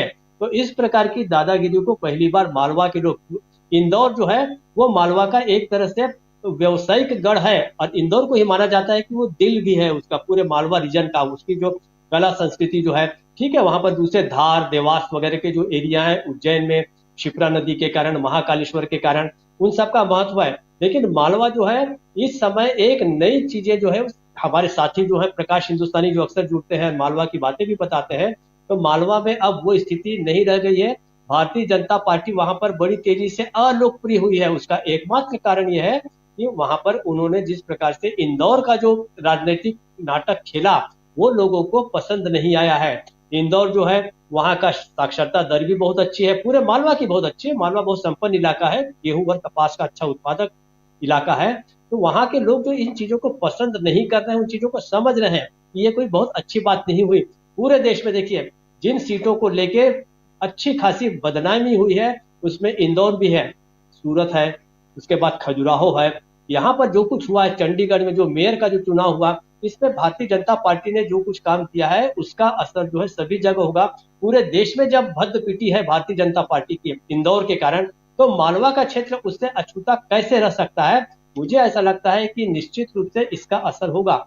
और आप देखिए सुमित्रा महाजन जो वहां की सांसद रही और जो लोकसभा की अध्यक्ष भी रही, उन्होंने बाकायदे इंटरव्यू दिया, उन्होंने बाकायदे ऑन कैमरा बताया कि मेरे पास कई लोगों के फोन आ रहे हैं, कई लोगों के मतलब उनकी अपनी ही पार्टी के लोग होंगे, वो कह रहे हैं कि इंदौर में जो कुछ हुआ वो उसे लोग पसंद नहीं कर रहे हैं। तो इसका संदेश राजीव जी बहुत दूर तक जाएगा, पूरे देश में गया है, तो मालवा में तो निश्चित रूप से जाएगा, क्योंकि मालवा हमेशा अपनी अच्छी चीजों के कारण ही प्रसिद्ध रहा है अभी तक। चाहे वहां के 56 भोग से लेके कुमार गंधर्व तक की हम बात कर लें, तो जो अच्छी अच्छी चीजें हैं वहां के लेखकों को लेके, वहां के कलाकारों को लेके, वहां की कला संस्कृति को लेके इंदौर का, मालवा का एक सम्मान रहा है। उस सम्मान को उन्होंने गिराया है। दूसरी बात राजीव जी, मैं पटना की बात करूंगा। पटना की जो रोड शो है, जो आप कह रहे हैं कि वहां पे रोड शो करना पड़ा, वहां की स्थिति ऐसी है। देश के एक बहुत बड़े अखबार ने आज बहुत बड़ा साक्षात्कार छापा है पीएम मोदी का, जो उसने कोट किया है तो हमें मानना पड़ेगा। उन्होंने कहा है कि पटना प्रवास के दौरान ये साक्षात्कार लिया गया। उसमें उन्होंने वो सारी बातें कही है मोदी जी ने। वो कौन सी बातें हैं कि पिछले 60-65 सालों में कांग्रेस ने कुछ नहीं किया, उन्होंने तुष्टीकरण किया, मैं तो केवल लोगों की स्थिति सामने बता रहा हूं कि किस प्रकार से पिछली सरकारों ने कुछ नहीं किया, वगैरह वगैरह सारी चीज है। उसमें उन्होंने, मोदी जी ने ये भी बताया है कि सवाल पूछा गया पत्रकारों की ओर से, उनके संपादक की ओर से, और शायद न्यूज एडिटर वगैरह थे उनके, तो उन्होंने पूछा कि लोगों का कहना है कि ईडी और सीबीआई और जो केंद्रीय जांच एजेंसियां हैं, आयकर वगैरह, ये केवल राजनीतिज्ञों को या आपके राजनीतिक दुश्मनों को आप तो एक तरह से तंग करने का जरिया बन गया। उन्होंने कहा नहीं, केवल 3% जो है इसमें राजनीतिक लोग हैं, राजनीतिज्ञ हैं, बाकी सारे के सारे जो लोग हैं वो अधिकारी हैं, दूसरे लोग हैं। उसके बाद उन्होंने वो सारी चीजें कही हैं जो पिछले कई सालों से कहते आ रहे हैं मोदी जी, पिछले 10 सालों से हम सुन रहे हैं, उसमें कोई नयापन नहीं है। लेकिन देखिए वो इंटरव्यू भी कितना मजेदार है। उसमें इलेक्ट्रल बॉन्ड के बारे में बात नहीं है, उसमें वैक्सीन के बारे में बात नहीं है, उसमें पत्रकारों ने ये सवाल नहीं पूछा कि भाई प्रज्वल रेवन्ना के बारे में आपका क्या कहना है, जिसके कारण आपकी इतनी मतलब खराब स्थिति हुई, किस प्रकार से केजरीवाल को जबरदस्ती आपने जेल में डाल के रखा। बहुत सारे उदाहरण दे सकते थे पत्रकार, लेकिन उन्होंने नहीं दिए। तो इसका मतलब यह है कि प्रायोजित साक्षात्कार करने की इच्छा और जरूरत इतनी तीव्र हो गई है भारतीय जनता पार्टी के सामने कि न केवल पटना रोड शो के दौरान नीतीश कुमार के हाथों में कमल पकड़ाना पड़ा, बल्कि आनंद फानंद में एक ये बहुत बड़ा साक्षात्कार भी जो है वो इन्हें देना पड़ा हमारे मोदी साहब को। इसका मतलब आप स्थिति को समझ सकते हैं कि क्या कमजोर स्थिति महसूस कर रही है भारतीय जनता पार्टी। ये एक उदाहरण है। तो अब हम ये जो कह रहे हैं कि चौथा चरण कहाँ जा रहा है, चौथा चरण जो है वो इसी मानसिकता के साथ जा रहा है। मतदाताओं की मानसिकता भी हमें समझनी है, भारतीय जनता पार्टी की अपनी मानसिकता को भी समझना बहुत जरूरी है। इस समय बड़े कमजोर कदमों के साथ आगे बढ़ रही भारतीय जनता पार्टी, और एनडीए जो है, एनडीए का तो खैर कहीं अता पता है भी नहीं। उस जिस साक्षात्कार का मैं उल्लेख कर रहा हूं उसमें 400 पार के बारे में भी बात की है। तो उन्होंने, मोदी जी ने सारे के सारे राज्य गिना दिए हैं और सभी जगह बता दिया है कि हमें पश्चिम बंगाल में भी बहुत बड़ा समर्थन मिल रहा है। संदेश खाली को लेकर वहां की जनता नाराज है तृणमूल कांग्रेस से। मणिपुर की बात नहीं कर रहे हैं वो ये भी नहीं बता रहे हैं कि संदेश खाली में तो स्वयं महिलाओं ने कह दिया कि हमारे साथ कोई बुरा बर्ताव नहीं हुआ और ये भारतीय जनता पार्टी का प्रायोजित जो है वो टर्न था। तो स्थिति जो है आपकी झूठ को और ज्यादा बड़ा झूठ में परिवर्तन करने के अलावा जब आपके पास कोई चारा न हो तो आप समझ जाइए कि आप बहुत ही कमजोर जमीन पर खड़े हैं। तो इस प्रकार से आप देखिए तो मुझे लग रहा है कि ये चरण जो है ये सारा कुछ बता रहा है कि अगले 4 जो चरण है आज का मिला के अगले 4 चरण में लगातार फिसलन ही है भारतीय जनता पार्टी की। राजू जी, ऐसा महसूस हो रहा है। बिल्कुल, प्रेम कुमार जी जोड़ना चाहते हैं कुछ। प्रेम कुमार जी रहा था 10.35% वोटिंग हुई है पहले 2 घंटे के दौरान। यानी ये हर पर आवर देखा जाए तो 5.18 मान लिया जाए, ये पर आवर है। 2 घंटे में 10.35% है।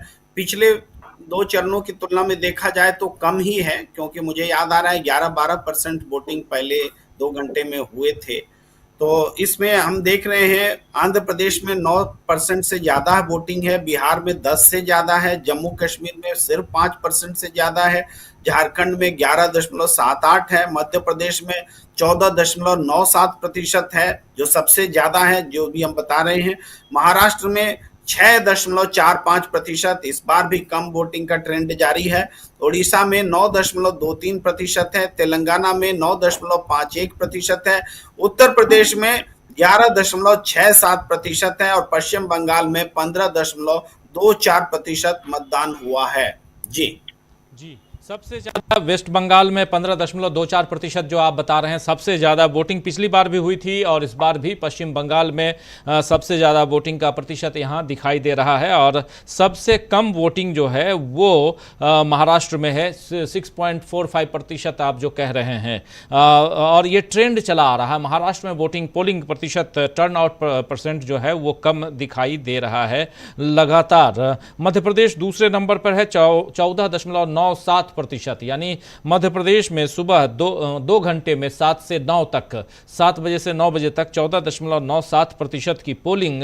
और वेस्ट बंगाल में 15.24%। दोनों आपस में कंपटीशन कर रहे हैं, लेकिन ये कंपटीशन हर राज्य में होना चाहिए। झारखंड तीसरे नंबर पर दिखाई दे रहा है जहां 11.78% है। और उसके अलावा जम्मू कश्मीर और भी कम है, जम्मू कश्मीर में 5.07% है। जम्मू कश्मीर की पोलिंग सबसे कम दिखाई दे रही है जहां 5.07%, झारखंड में 11.78%, मध्य प्रदेश में 14.97%, महाराष्ट्र 6.45% जो अभी बता रहे थे हमारे साथी प्रेम कुमार जी, और ओडिशा में 9.23%, तेलंगाना 9.51% है, और आंध्र प्रदेश में 9.05%, 9-10 के बीच बहुत। लेकिन जम्मू कश्मीर में 5.07%, मतलब लगभग 5 ही रखिए, और 6.4 मतलब 6.45 यानी लगभग 6.5% महाराष्ट्र में।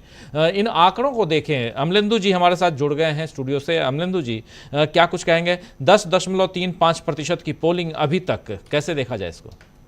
राजीव जी, पोलिंग इसका मतलब कम हो रही है, और पोलिंग कम होने के संकेत समझे जा सकते हैं कि क्या संकेत हैं? पोलिंग कम क्यों हो रही है? किस तरीके से, जिस तरीके से बार बार खबरें आ रही हैं कि कहाँ कहाँ कुछ गड़बड़ियां। एक मिनट रोकना चाहता हूँ प्रेम कुमार जी। जी, 6-7% अपडेट कर दिया गया है तुरंत। जी जी जी, ये अपडेशन ऑलरेडी है, अपडेशन है कुछ राज्यों के। जी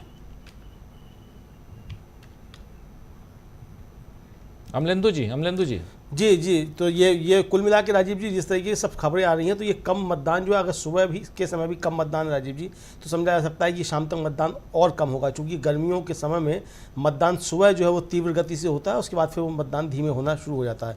अगर सुबह भी अगर ये 5% तक और 10% तक मतदान जा रहा है, तो इसका मतलब कि ये मतदान और कम होगा, और कम मतदान है तो राजीव जी भारतीय जनता पार्टी के लिए बहुत ज़्यादा परेशान होने की वजह बन सकती है ये।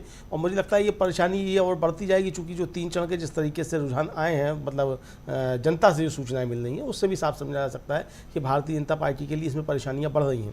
तो ये परेशानियां राजीव देखते हैं कहाँ तक आगे बढ़ती हैं। बहरहाल कुल मिलाकर के अभी तक जो खबरें आ रही हैं, वो खबरें ये आ रही हैं कि मशीनों को राजीव जी फिर से लू वगैरह लगना शुरू हो गई है बहुत सी जगहों पर, और बहुत सी जगहों पर जो है वो अपना काम ठीक से मशीनें नहीं कर रही हैं, प्रशासन अपना काम नहीं कर रहा है।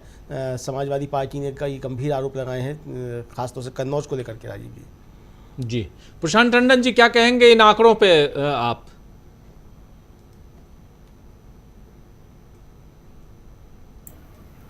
आंकड़े तो यही बता रहे हैं कि ये भी जो ट्रेंड है यानी कम वोटिंग का वो बरकरार रहेगा। और अभी हालांकि पहले सुबह के ही आंकड़े हैं, 11 बजे के बाद जब आते हैं तो उसकी रफ्तार हमको दिखाई देती है कि हाँ कितनी रफ्तार होती है। लेकिन क्योंकि गर्मी बढ़ रही है और लोगों में उत्साह जो है वो नहीं पैदा हो पा रहा है। हालांकि हम तो अपील करते हैं यहाँ से, और आप भी बार बार इस बात को कहते हैं कि लोग निकलें। अगर आप ये चाहते हो कि सरकार अच्छी चल रही है, सरकार को वापस आना चाहिए, तो भी आप निकलें। और अगर आप ये चाहते हो कि सरकार बदलनी चाहिए, तो बजाय चाय की दुकानों में, बसों में, मेट्रो में, अपने घरों में गुस्सा निकालने से बेहतर है कि आप जाएं और मशीन का इस्तेमाल करें, वोटिंग ईवीएम का, अपना मताधिकार का प्रयोग करें। तब तो आपकी जो आलोचना है उसको एक एक्सप्रेशन मिलता है, उसको एक जो है उस पर एक्शन होता है कुछ। वरना खाली बहस करने से तो कोई मतलब नहीं है। डेमोक्रेसी जो है वो तभी कामयाब होगी जब आप घरों से निकलकर वोट करेंगे। तो जो आंकड़े दिख रहे हैं बिहार में 10%, ट्रेडिशनली बिहार में कम पड़ता है, और उत्तर प्रदेश में बहुत कम वोट हो रहा है इस बार, और उत्तर प्रदेश में भी कम ही वोट रहता है, लेकिन इस बार घट रहा है लगातार। और वो घटा क्यों है ये बड़ी चिंता की बात है। और एक मैं राजीव जी आंकड़ा आपको बताना चाहता हूँ, वो गुजरात का पिछली बार का, जिसकी चर्चा करना बहुत इस वक्त जो है वो लाजमी है, कि जो सबसे ज़्यादा यानी 65% टर्नआउट हुआ थर्ड फेज में, जिसमें 57% सीटों पे बहुत कम जो है वो वोट हुआ था। और इसमें देखिए गुजरात का मैं आपको बताऊं, यानी कुल 4 या 5% की गिरावट देखी गई थी थर्ड फेज में। लेकिन गुजरात में बारडोली में 9%, दाहोद में 7.5%, अहमदाबाद ईस्ट में 7%, नवसारी गुजरात में लगभग 7%, बड़ोदरा में 6.5%। ये दिखा रहा है कि जो एवरेज गिरावट है गुजरात के तमाम इलाकों में, उससे भी ज़्यादा गिरावट देखी गई तीसरे चरण के मतदान में। एक ये भी लोगों को दिलचस्पी है इसको जानने में कि कौन वोटर हैं जो नहीं आ रहे हैं। और लोग बहुत कयास लगा रहे थे कि पहले 2 चरण में जो कम मतदान हुआ और उसके बाद अचानक प्रधानमंत्री नरेंद्र मोदी ने हिंदू मुसलमान का बहुत अग्रेसिव जो है पिच पे आ गए वो, तो उसका एक अनुमान ये भी लगाया जा रहा था कि बीजेपी का मतदाता जो है वो कम निकला। और ये ट्रेंड अगर बरकरार रहता है तो बीजेपी के लिए 2024 4 जून बहुत सुखद नहीं होगा राजीव जी। 2024 जून बहुत सुखद नहीं होगा, इसकी चर्चा खूब हो रही है कि इस बार बहुत कांटे की टक्कर, और इसमें कौन आगे कौन पीछे ये तो आने वाला वक्त। बीजेपी जितना कंफर्टेबल रहती थी उतना कंफर्टेबल इस बार दिखाई नहीं दे रही। प्रेम कुमार जी, क्या क्या मुद्दे हो सकते हैं जिसके कारण बीजेपी के पिछड़ने की जो बात हो रही है? एक तो ठीक है, एक विशफुल थिंकिंग्स हैं लोगों की, अपने अपने विचार होते हैं और विचारों के आधार पे वो अपने हिसाब से सरकार बनते हुए देखना चाहते हैं लोग। लेकिन दूसरी तरफ धरातल की, ग्राउंड की जो रिपोर्ट होती है वो महत्वपूर्ण होती है, और उसमें भारत की जो पॉपुलेशन है और उसमें भी वोटर्स के जो पॉपुलेशन है वो महत्वपूर्ण है। और ऐसे में क्या मुद्दे, किस ढंग से आप देखते हैं कि ये चुनाव दिलचस्प ही नहीं बल्कि बीजेपी के लिए बहुत ज्यादा मुश्किलों भरा हुआ चुनाव दिखाई देता है?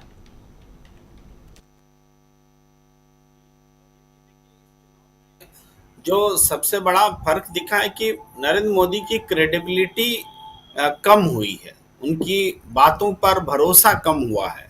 तो ये पूरी बीजेपी का जो कैंपेन है वो मोदी सेंट्रिक हो गया था, वो सारी उपलब्धियां, सारी बातें नरेंद्र मोदी के इर्द गिर्द हो गई थी, और वो ट्रम्प कार्ड इस बार चल नहीं रहा है।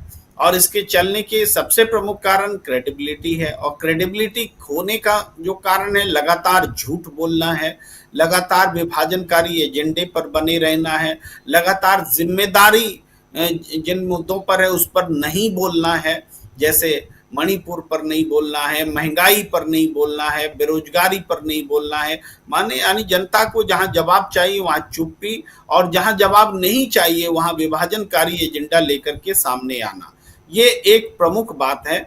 दूसरी बात है कि इंडिया गठबंधन ने मैनिफेस्टो को इस तरीके से रखा कि पूरा चुनाव मोदी बनाम मैनिफेस्टो हो गया। बीजेपी कांग्रेस के मैनिफेस्टो पर बात करती रही, नरेंद्र मोदी कांग्रेस के मैनिफेस्टो पर बोलते रहे, वो अपने मैनिफेस्टो की चर्चा भी नहीं कर रहे थे। ये दूसरा बड़ा कारण। तीसरा है कि गठबंधन का मजबूती से सामने आना। आप देखेंगे जिन जिन प्रदेशों में गठबंधन है वहां बीजेपी ज्यादा मुश्किल में है। इसके बावजूद के जहां कांग्रेस और बीजेपी में मुकाबला है वहां भी इस बार पिछले चुनाव के मुकाबले ज्यादा मुश्किल में बीजेपी दिखी है। गुजरात जैसे प्रदेश में मुश्किल में दिखी है, मध्य प्रदेश में थोड़ा आप कह सकते हैं कि वो कम दिखा है, लेकिन राजस्थान में ज्यादा मुश्किल में बीजेपी दिखी है। छत्तीसगढ़ में एकदम कांटे की लड़ाई है, उसमें आप देख सकते हैं। तो इस तरीके से सिंगल जब कांग्रेस और बीजेपी आमने सामने है वहां भी पहले के मुकाबले बीजेपी को ज्यादा मुश्किल है, और कांग्रेस को थोड़ी सहूलियत, थोड़ा आराम, थोड़ी उम्मीद दिख रही है कि वहां से उसको सीटें मिलेंगी। लेकिन जहां गठबंधन बना है वहां तो बहुत जबरदस्त परफॉर्मेंस हो रहा है, और यही कारण है कि महाराष्ट्र, उत्तर प्रदेश, बिहार, इन ऐसे प्रदेश हैं जहां से कि सीधे बीजेपी सत्ता से बाहर करने के लिए ये प्रदेश सक्षम है। लेकिन कर्नाटक, इसके अलावा तेलंगाना या ऐसे राजस्थान, ऐसे प्रदेशों में कांग्रेस अपने दम पर बीजेपी को सत्ता से बाहर करती हुई दिख रही है। जी, सत्ता से बाहर करते हुए एक कमेंट जरूर चाहूंगा। डॉक्टर दीपक पाचपोर जी, क्या कुछ कहेंगे आप? और सबसे बड़ी बात, जब चुनाव की हम बात कर रहे हैं, मुद्दों की बात होती है, मुद्दों पे हम लोग बहुत सारी बातें कर चुके हैं, लेकिन अभी भी बहुत सारे ऐसे मुद्दे हैं, या आने वाले समय में ऐसे मुद्दों को हम देखेंगे जिस पर बीजेपी सामने चुनाव लड़ते हुए दिखाई देगी। क्या कुछ आपको दिखाई देता है जिसमें अगर शुरुआती दौर से देखा जाए, जहां पर नरेंद्र मोदी और उसमें भी नारों के साथ आगे बढ़ते नजर आते थे, जीएसटी लेके आए, नोटबंदी उन्होंने की, कोरोना काल को भी झेला, उसके बाद भी बहुत सारी ऐसी चीजें हैं जिसको बता सकते थे, बताने के लिए उसको अपने हिसाब से रख सकते थे, लेकिन वो न रख करके बार बार मुसलमान पे, बार बार राम मंदिर पे, बार बार मटन मछली पे और भैंस पे अगर आ जाना, ये कौन सी राजनीति कहलाती है? निश्चित रूप से ये कोई राजनीति नहीं है, ये है आपस में लोगों को फूट पड़वाकर किसी प्रकार से सत्ता पर काबिज बने रहना है। और यही बात जो है अब इस बात का खुलासा हो गया है। 10 साल पहले के मोदी और आज के मोदी की अगर हम तुलना करें तो 2014 के जो मोदी थे वो एक प्रकार से आशा के केंद्र थे। लोगों को लग रहा था, लोगों के दिमाग में तो भर चुका था कि डॉक्टर मनमोहन सिंह की सरकार बहुत ही भ्रष्ट है, जिसमें दुनिया भर के घोटाले हुए हैं, कई तरह की बातें जो प्रचारित की गई और जिसको लेके अच्छा खासा विवाद हुआ। उस समय ऐसा लग रहा था कि मोदी जैसा व्यक्ति है, इसके पास हर चीज का जवाब है, हर समस्या का निराकरण है। उसके बाद जो बहुत ही अपरिभाषित, व्याख्यायित जो गुजरात मॉडल था, उसका भी एक तरह से लोगों के सिर पे डाल दिया गया कि जिस प्रकार से गुजरात विकसित हुआ है वैसे ही सारे देश को विकसित किया जाएगा। फिर बहुत सारे ऐसे लोग थे, जैसे बाबा रामदेव जैसे लोग थे, जो उसको सपोर्ट कर रहे थे कि भाई आप इनको जिताइए तो इसके बाद सिलेंडर इतना सस्ता हो जाएगा, उसके बाद किसी को टैक्स नहीं देना पड़ेगा, उसके बाद 15-15 लाख रुपए आ जाएंगे। वो बहुत सारे तथ्य हैं जिसके बारे में हमें पता है। लेकिन ये किसी भी राजनीति शास्त्र के लोगों के साथ, के विद्यार्थियों के साथ साथ पूरे देश के मतदाताओं को भी सीखने की बात है कि जब आप किसी पर भरोसा करते हैं तो पहले उसको अच्छे से, उसका एक तरह से एग्जामिन कर लीजिए कि क्या यह व्यक्ति जो है वाकई ये सब करने की स्थिति में है या नहीं है। चलिए पहली बार आप धोखा खा सकते हैं, आप दे दीजिए उनको मौका, लेकिन आप दो दो बार अगर इस प्रकार का उनको मौका देने के बाद आप 10 सालों के बाद आप देख रहे हैं कि न तो देश के हाथ में कुछ है और न मतदाताओं के हाथ में कुछ है। करोड़ों की संख्या में नौकरियां जा चुकी हैं। जिस कोरोना का आप उल्लेख कर रहे हैं, जीएसटी का उल्लेख कर रहे हैं, जीएसटी के कारण बहुत सारे व्यापारियों ने तक आत्महत्याएं की हैं। कोरोना में सैकड़ों लोग, लाखों लोग मारे गए, बेरोजगार हुए लोग, नौकरियां चली गई, कंपनियां बंद हो गई। ये सारा होने के बाद अगर आप 10 सालों के बाद भी उसी मुद्दे पर आप चाहते हैं कि मोदी इस बात की चर्चा करें, तो मोदी चर्चा करने की स्थिति में ही नहीं है, क्योंकि अब जो है सारे आंकड़े जो है वो सामने आ चुके हैं। यहाँ तक कि लोगों को बताना चाहिए कि जिस वैक्सीन के बारे में ये बात फैली है, इसको हम रेक्टिफाई कर रहे हैं या कोशिश कर रहे हैं कि लोगों की दिक्कत अगर हो रही है तो उसके लिए हम कुछ अलग से स्वास्थ्य केंद्र खोल रहे हैं।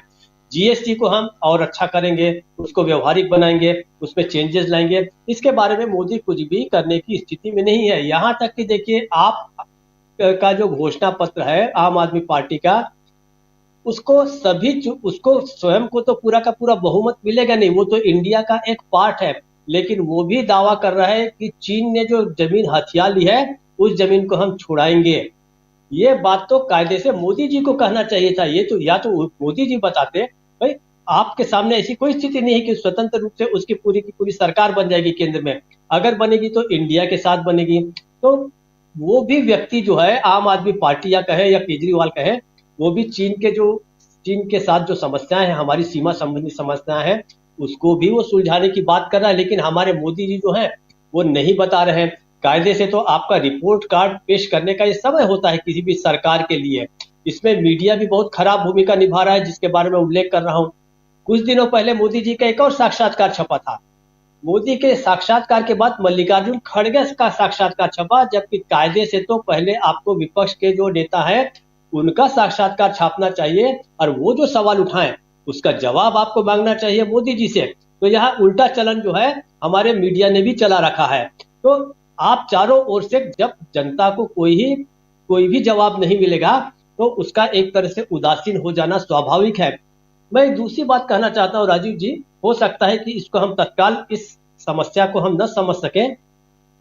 जिस हम गर्मी की बात करते हैं कि गर्मी के कारण लोग नहीं निकल रहे, लेकिन मैं ये देख रहा था, इसका थोड़ा सा और अध्ययन करके इस आंकड़े को सामने लाए जाने की जरूरत है कि जब से चुनाव हो रहे हैं इस देश में, लोकसभा के चुनाव सारे के सारे गर्मियों में ही होते हैं।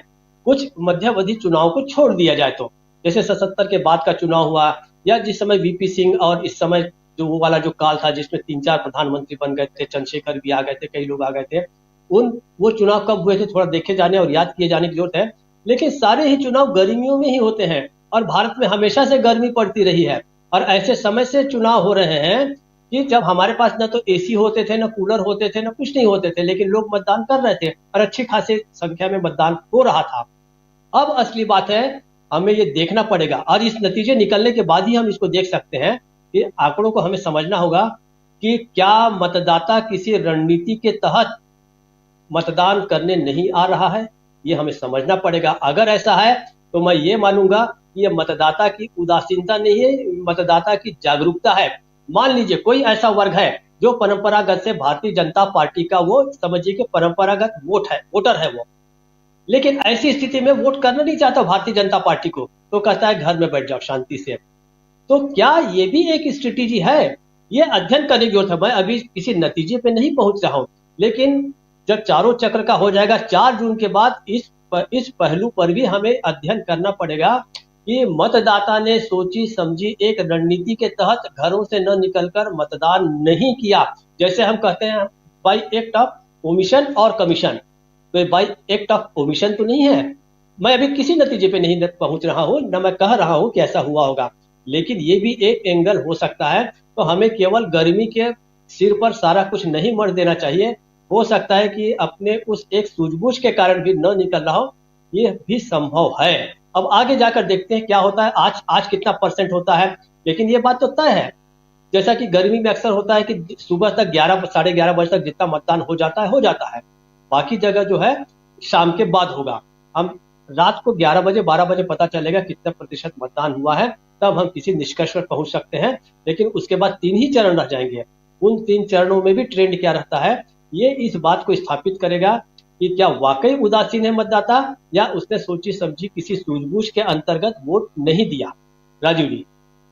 बिल्कुल आप सही कह रहे हैं, ये पॉइंट बहुत वैलिड पॉइंट है डॉक्टर दीपक पाचपोर जी की भारत तो ऐसे भी गर्म प्रदेश है, यहाँ पर 9 महीने तो गर्मी रहती है और हम सब लोग गर्मी के आदी हैं, लेकिन कूलर, एसी, पंखे ये सब आज के चलन में हैं और उस ज़माने में हाथ पंखे लेकर भी लोग घूमते थे, हाथ से हवा का इंतज़ाम करते थे, लेकिन लोग मतदान करते थे, आज भी करते हैं। निराशा, उदासीनता जब छाती है तो मतदान के प्रतिशत कम होते हैं, ये तय मानिए। कई बार बम्पर वोटिंग होती है, ऐसे में ही अभी अगर वेस्ट बंगाल देखिए तो वहाँ बम्पर वोटिंग हो रही है, हमने त्रिपुरा में देखा बम्पर वोटिंग, हमने असम में बम्पर वोटिंग देखी, तो वो एरिया भी गर्म एरिया है वो एरिया, और खासकर बंगाल का एरिया तो ह्यूमिड है, वहाँ पर बगल में बंगाल की खाड़ी है, उसका भी असर रहता है। उसके बाद लोग अगर निकल के आ रहे हैं तो कई जगहों पे भी निकल के आते हैं, और अभी नहीं निकल के आने का मतलब साफ साफ है कि लोगों में एक उदासीनता है, वो साफ दिखाई दे रही है। उस उदासीनता को खत्म करने और कम करने की कोशिश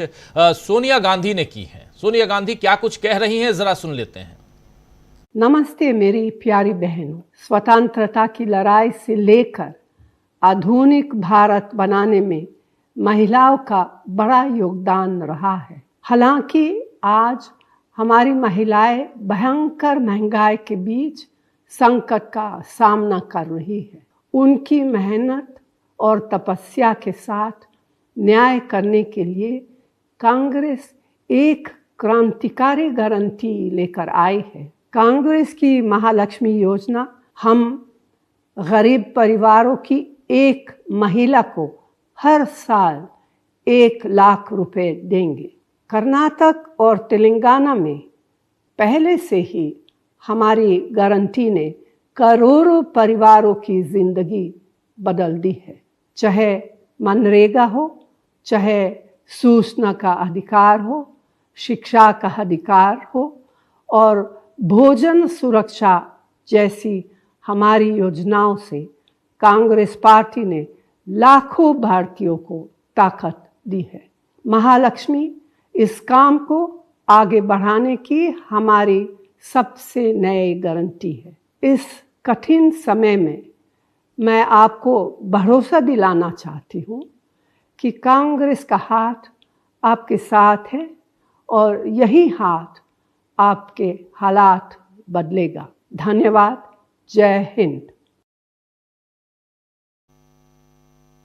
कांग्रेस का हाथ आपके साथ है और यही हाथ आपके हालात बदलेगा, बहुत बड़ी बात यहां कह रही थी प्रशांत टंडन जी। आप बहुत गौर से सुन रहे थे, सोनिया गांधी की अपील क्या मायने रखती है और क्या इस बार जिस प्रकार हम लोग देख रहे हैं कि कांग्रेस पार्टी भी बहुत मजबूती के साथ, इंडिया गठबंधन मजबूती के साथ चुनाव लड़ रहा है और कई मौकों पर इंडिया गठबंधन आगे बढ़ता हुआ दिखाई दे रहा है। ऐसे में सोनिया गांधी ने तीसरे फेज में भी अपील की थी, हम लोगों ने देखा था, सुना था, और आज भी अपील क्या मायने रखता है?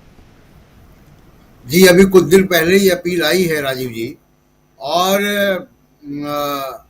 देखिए, सोनिया गांधी बहुत इम्पोर्टेंट कंस्टिट्यूंसी को एड्रेस कर रही, महिला वोटर, और महिला वोटर प्रभावशाली वोटर बन के निकली है पिछले कुछ चुनावों में और हाल के कुछ चुनावों में। और ये भी बात नहीं भूलनी चाहिए कि महिला वोटर मोदी जी का या बीजेपी का बड़ा एक सशक्त, आप कहें कि एक फैक्टर रहा है उनकी जीत की तरफ। लेकिन महिला वोटर में एक दो चीज़ें बहुत ज़ोर से प्रभावित कर रही हैं। एक, पहली बात, जो धनलक्ष्मी, जो महालक्ष्मी योजना कांग्रेस की है, महिलाओं को 5 लाख रुपए सालाना देने की, वो उसका ग्राउंड लेवल पे बहुत अपील मुझको सुनाई दे रही है। एक बात। दूसरी बात कि बेरोजगारी और महंगाई, इन दो का सबसे बड़ा जो जिसको कहें खामियाजा कोई भुगतता है तो वो महिला भुगतती है। घर का बजट महिला चलाती है और बेरोजगार अगर घर में लड़का या लड़की है, उसकी सबसे बड़ी जो गाज है वो महिला पर पड़ती है। तीसरी एक बड़ी इंपॉर्टेंट बात राजीव जी ये है कि जब नोटबंदी हुई थी तो महिलाओं का ही जो कैश जमा पूंजी घरों में होता है, जो महिलाओं की आदत होती है रखने की, जो परिवार के संकट के समय निकलता है वो सब बैंकों में चला गया था। तो महिलाओं में थोड़ी सी उसकी प्रति बहुत नाराजगी रही। तो महिला वोटर बड़ी इंपॉर्टेंट है। और जब महिलाओं की बात चली राजीव जी, तो बड़ा एक रोचक तथ्य जो पिछले कुछ दिनों आया है उसकी चर्चा मैं जरूर कर देता हूं।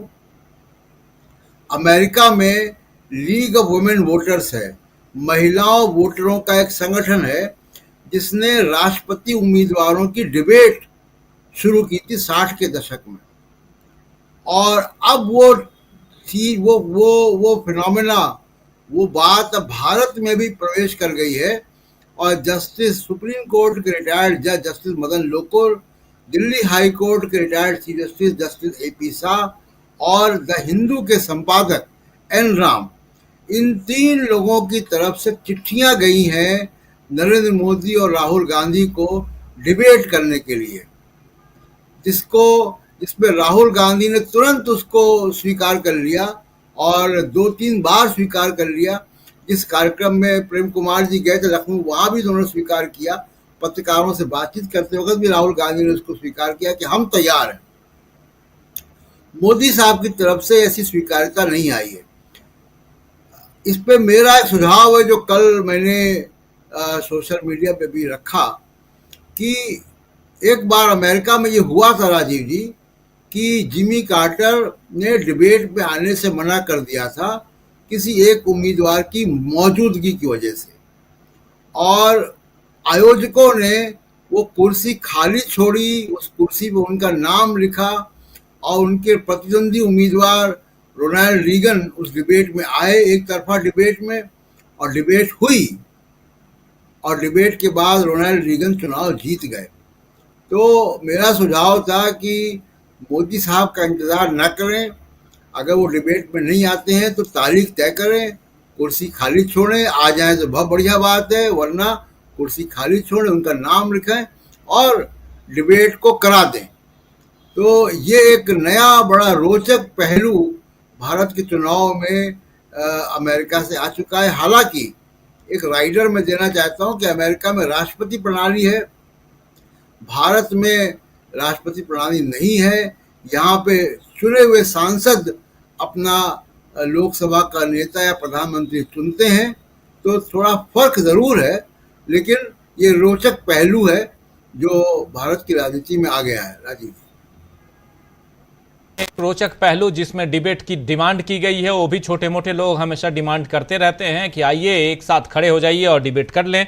लेकिन यहां पर एक चिट्ठी लिखकर साफ साफ दोनों नेताओं को, प्रधानमंत्री नरेंद्र मोदी को और राहुल गांधी को, दोनों से डिबेट की डिमांड की गई और उसमें कहा गया है कि आप लोग इतनी बातें करते हैं, दावे प्रति दावे करते हैं, और किसके दावे में कितना दम है ये आमने सामने हो जाइए तो समझ में आ जाएगा। लेकिन इस बात को, इस चिट्ठी को प्रधानमंत्री नरेंद्र मोदी ने स्वीकार किया या नहीं किया, कोई प्रतिक्रिया अभी तक नहीं है। लेकिन राहुल गांधी ने इसे स्वीकार करके न सिर्फ एक चिट्ठी लिखी है और बहुत ही शानदार चिट्ठी लिखी है, जिसमें साफ साफ उन्होंने कहा है कि मैं तैयार हूं किसी भी वक्त, अगर नरेंद्र मोदी नहीं आना चाहते हैं तो किसी और भी नुमाइंदे को भेज सकते हैं। और इधर इन्होंने खुद के लिए और मल्लिकार्जुन खड़गे के लिए भी लिखा। तो यह महत्वपूर्ण बात यहां पर, जिसके बारे में हमारे साथी प्रशांत टंडन जी बात कर रहे हैं और बता रहे हैं कि अमेरिका में भी ऐसा ही चलता है। और चूंकि अमेरिका में राष्ट्रपति प्रणाली है, वहां प्रधानमंत्री नहीं बल्कि राष्ट्रपति चुना जाता है, और उसमें एक डिबेट जो है ये भी एक महत्वपूर्ण उसका हिस्सा है चुनाव प्रक्रिया के दौरान। और लेकिन हिंदुस्तान में अलग अलग जगहों से आप अपनी बातें तो रखते हैं, लेकिन आमने सामने एक दूसरे के सामने नहीं होते हैं, और यहीं पर एक गैप दिखाई देता है। इस गैप को भरने की जरूरत है। जब आमने सामने होंगे, राहुल गांधी अगर अदानी अंबानी का नाम लेते हैं और नरेंद्र मोदी कह रहे हैं कि आपने नाम नहीं लिया, तो राहुल गांधी मुंह पे कह सकते हैं कि आप गलत बोल रहे हैं, या राहुल कुछ गलत बोल रहे हैं तो नरेंद्र मोदी भी कह सकते हैं। ये डिबेट की एक परंपरा होती है, प्रक्रिया होती है, इसमें आगे बढ़ने की गुंजाइश बनती है। और चुनाव के दौरान जब आप अपने लिए अपना प्रतिनिधि चुनते हैं तब तो ये और भी जरूरत इसकी बन पड़ती आन पड़ती है। प्रेम कुमार जी, एक बार फिर से आना चाहता हूं आपके पास। कैसे देखते हैं आप इस पूरी प्रक्रिया को, और खासकर जब चुनाव की प्रक्रिया अभी चल रही है और हम देख रहे हैं कि धीमी गति से ही सही, लेकिन एक अलग तरह की अंदर खाने जो अंडर करंट कहते हैं वो कुछ और है, और जिसको 2014 और क्योंकि 10 साल का वक्त गुजर चुका है और मतदाताओं को, विश्लेषकों को भांपने में इस बार थोड़ा सा अपने दिल को मजबूत करना होगा। कई लोग जो बिल्कुल वो एक नारा चल पड़ा है ना कि आएगा तो मोदी ही, ये जो नारा है उस नारे से अपने आप को थोड़ा सा किनारे करना पड़ेगा, तभी इस देश के लोकतंत्र को आप समझ पाएंगे। जहां तक मैं समझ पा रहा हूं उसी बात को आपके सामने रख रहा हूं, आप इसको आगे बढ़ाएंगे अपने उसमें विश्लेषण में। और साथ साथ 2014-2019 का चुनाव एक ऐसा था कि गाड़ी चल रही है, उस पर सवार होकर के अगले स्टेशन पे नरेंद्र मोदी को उतरना था, लेकिन यहां गाड़ी को स्टार्ट भी करना है और अगले स्टेशन तक जाने से पहले बहुत सारे अवरोधक है, बहुत सारे हर्डल्स हैं। उस लिहाज से भी देखा जाए तो अब ये चुनाव कितना कठिन होता हुआ नजर आता है, कितना मुश्किल होता हुआ नजर आता है नरेंद्र मोदी की पार्टी के लिए। और तब जबकि ये दबी जुबान से ये भी कहा जा रहा है, अभी अभी अमलेंदु जी एक खबर बता रहे थे, खबर ये कि उत्तर प्रदेश में बीजेपी के लोगों ने एक ट्वीट किया। कौन सी जगह है अमलेंदु जी? उन्नाव में एक ट्वीट किया, उत्तर प्रदेश के उन्नाव में, कि यहां पर धीमी गति से मतदान चल रहा है, बीजेपी के कार्यकर्ताओं को मतदान केंद्र तक आने से रोका जा रहा है।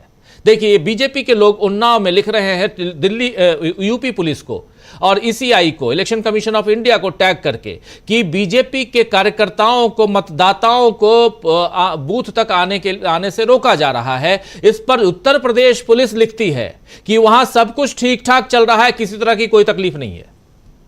उपरोक्त संदर्भित बूथ पर मतदान शांतिपूर्वक चल रहा है, मौके पर पुलिस बल मौजूद है, ये जवाब दिया उन्नाव पुलिस ने। तो उपरोक्त संदर्भ में सब कुछ ठीक चल रहा है, मौके पर पुलिस बल तैनात है और कोई तकलीफ नहीं है। तो ये जो अंतर है, इस अंतर को समझने की जरूरत है। अभी तक ये मेल, ऐसे मैसेज, ऐसी चिट्ठियां अपोजिशन की तरफ से लिखी जाती थी, लेकिन इस बार ये देखिए। लेकिन दूसरी तरफ अभी अभी ये खबर भी है, शेयर बाजार में एक भूचाल आ गया है। 600 अंक की गिरावट के साथ आज का शेयर बाजार खुला है।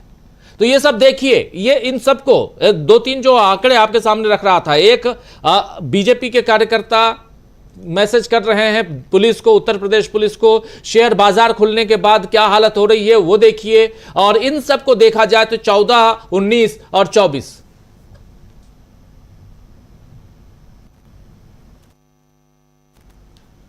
अनम्यूट कर लीजिए प्लीज जी। राजीव जी, पहले 2 घंटे का जो मतदान का ट्रेंड आया है उसका असर शेयर बाजार पर पड़ रहा है। तो मतदान के ट्रेंड का मतलब शेयर बाजार समझ रहा है, और शेयर बाजार जब गोता लगाता है तो वो एक तरह से भारतीय जनता पार्टी की जीत की संभावना जब कम होती है तब वो गोता लगाता है, ये ट्रेंड दिखता है। तो ये सिम्टम्स हैं। दूसरी तरफ एक बात और है कि इस चुनाव के चरण को, चूंकि नेचर बाइपोलर है, तो इसलिए रीजनल पार्टीज के लिए के हिसाब से ये चरण थोड़ा नुकसानदायक साबित होने वाला है। तो अब देखिए, वाईएसआरसीपी जो पार्टी है सत्ता में आंध्र प्रदेश में, उनकी सीटों पर से एनडीए को उम्मीद है, चंद्रबाबू नायडू को उम्मीद है, बीजेपी को उम्मीद है। तेलंगाना में जो बीआरएस है उनकी सीटों पर कांग्रेस को उम्मीद है, और बीजेडी जो उड़ीसा में, वहां भी बीजेपी सोच रही है, उम्मीद कर रही है कि वहां से कुछ सीट झटक ले बीजेडी से। तो यानी हम जो 42 सीट बीजेपी का देख रहे हैं अपने क्षेत्र में गिरते हुए, तो वो कुछ मेकअप करने की भी उम्मीद रखती है रीजनल पार्टीज के पर थोड़ा बढ़त लेके उससे सीटें झटक लेने के लिए। और कांग्रेस भी उम्मीद करती है कि बीआरएस जैसी पार्टी से उनको सीटें बढ़ेंगी। यानी ये पूरा चुनाव बाइपोलर हो रहा है, और हम ये देख रहे हैं कि उत्तर प्रदेश, बिहार या हिंदी पट्टी का क्षेत्र समझ लीजिए, इन क्षेत्रों में कांग्रेस बीजेपी से सीटें झटकती दिख रही है। बीजेपी कमजोर हो रही, चाहे गठबंधन में या कांग्रेस से अकेले मुकाबले में, तो ये नजर आ रहा है। दूसरी तरफ रीजनल पार्टीज कमजोर हो रही है, उसको दोनों ही कम कर रहे हैं, कांग्रेस भी कम कर रहे हैं, बीजेपी भी कम कर रहे हैं, इंडिया भी और एनडीए भी। ये मुझे चौथे चरण में स्पष्ट दिख रहा है, जो इससे पहले के चरण में उतना साफ नहीं था। हालांकि केरल और तमिलनाडु में वैसी स्थिति हुई नहीं कि कोई बीजेपी कुछ सीट ले सके, तो केरल में कांग्रेस का परफॉर्मेंस इस बार भी अच्छा रहने वाला है। तमिलनाडु में इंडिया गठबंधन लगभग क्लीन स्वीप की स्थिति में है। तो इस तरीके से इस चरण का की ये खासियत हमें नजर आती है, और जो सिम्टम्स नजर आ रहे हैं चुनाव की जो रफ्तार है उत्तर प्रदेश में भी, और जो बीजेपी के कार्यकर्ता अगर इस बात को लेकर चिंतित हैं, शिकायत कर रहे हैं यूपी में जहां डबल इंजन की सरकार है कि पुलिस उनको वोट करने नहीं दे रही है। तो इससे पहले तक तो जो हमने तस्वीरें देखी थी वो मुस्लिम बहुल इलाकों में मारपीट करना, वोटर आईडी चेक करना, घर लौटा देना, ये सारी चीजें हम देख रहे हैं। आज झारखंड से एक उदाहरण आया जिसमें 85 साल का एक बुजुर्ग मुस्लिम वोटर, उसको वोट देने नहीं दिया गया, लौटा दिया गया। उसने अपील की उन्होंने, और चुनाव आयोग से फिर दोबारा उनको बुला करके वोट डलवाया गया। तो ये एक अच्छा एग्जाम्पल भी है। हम ये ऐसी उम्मीद करें कि पूरे देश में ऐसा हो कि कम से कम वोट डालने के लिए प्रेरित करिए, लाठी मत मारिए वोटरों को। तब नहीं तो वोट के लिए इतने अपील का क्या मतलब है अगर आप वोटर को लाठी मार रहे हैं, वोटर को बूथ तक पहुंचने नहीं दे रहे हैं, वोट देने नहीं दे रहे हैं। और बीजेपी के लोग भी अगर शिकायत कर रहे हैं तो इसके राजनीतिक मायने भी हैं। क्या योगी आदित्यनाथ की सरकार का एडमिनिस्ट्रेशन इस बार भारतीय जनता पार्टी को के लिए वो सुहाना माहौल बना करके नहीं रख रहा है कि उनके कार्यकर्ता चिंतित हैं? मैं एक घटना का जिक्र भी करना चाहूंगा। जब मैं लखनऊ जा रहा था तो रास्ते में हमने 2 पुलिस कर्मियों को लिफ्ट दिया था। उन दोनों ने सब इंस्पेक्टर रैंक के लोग थे। उन लोगों ने एक बात कही कि देखिए, चुनाव आयोग का स्पष्ट निर्देश है कि पुलिस बल को जिस दिन मतदान ड्यूटी होती है उससे पहले और उसके बाद उनकी उपस्थिति महत्वपूर्ण नहीं, और नहीं भी उपस्थित है तब भी उनको प्रेजेंट माना जाएगा। लिखित आदेश है, उन्होंने मुझे कॉपी भी दिखाई।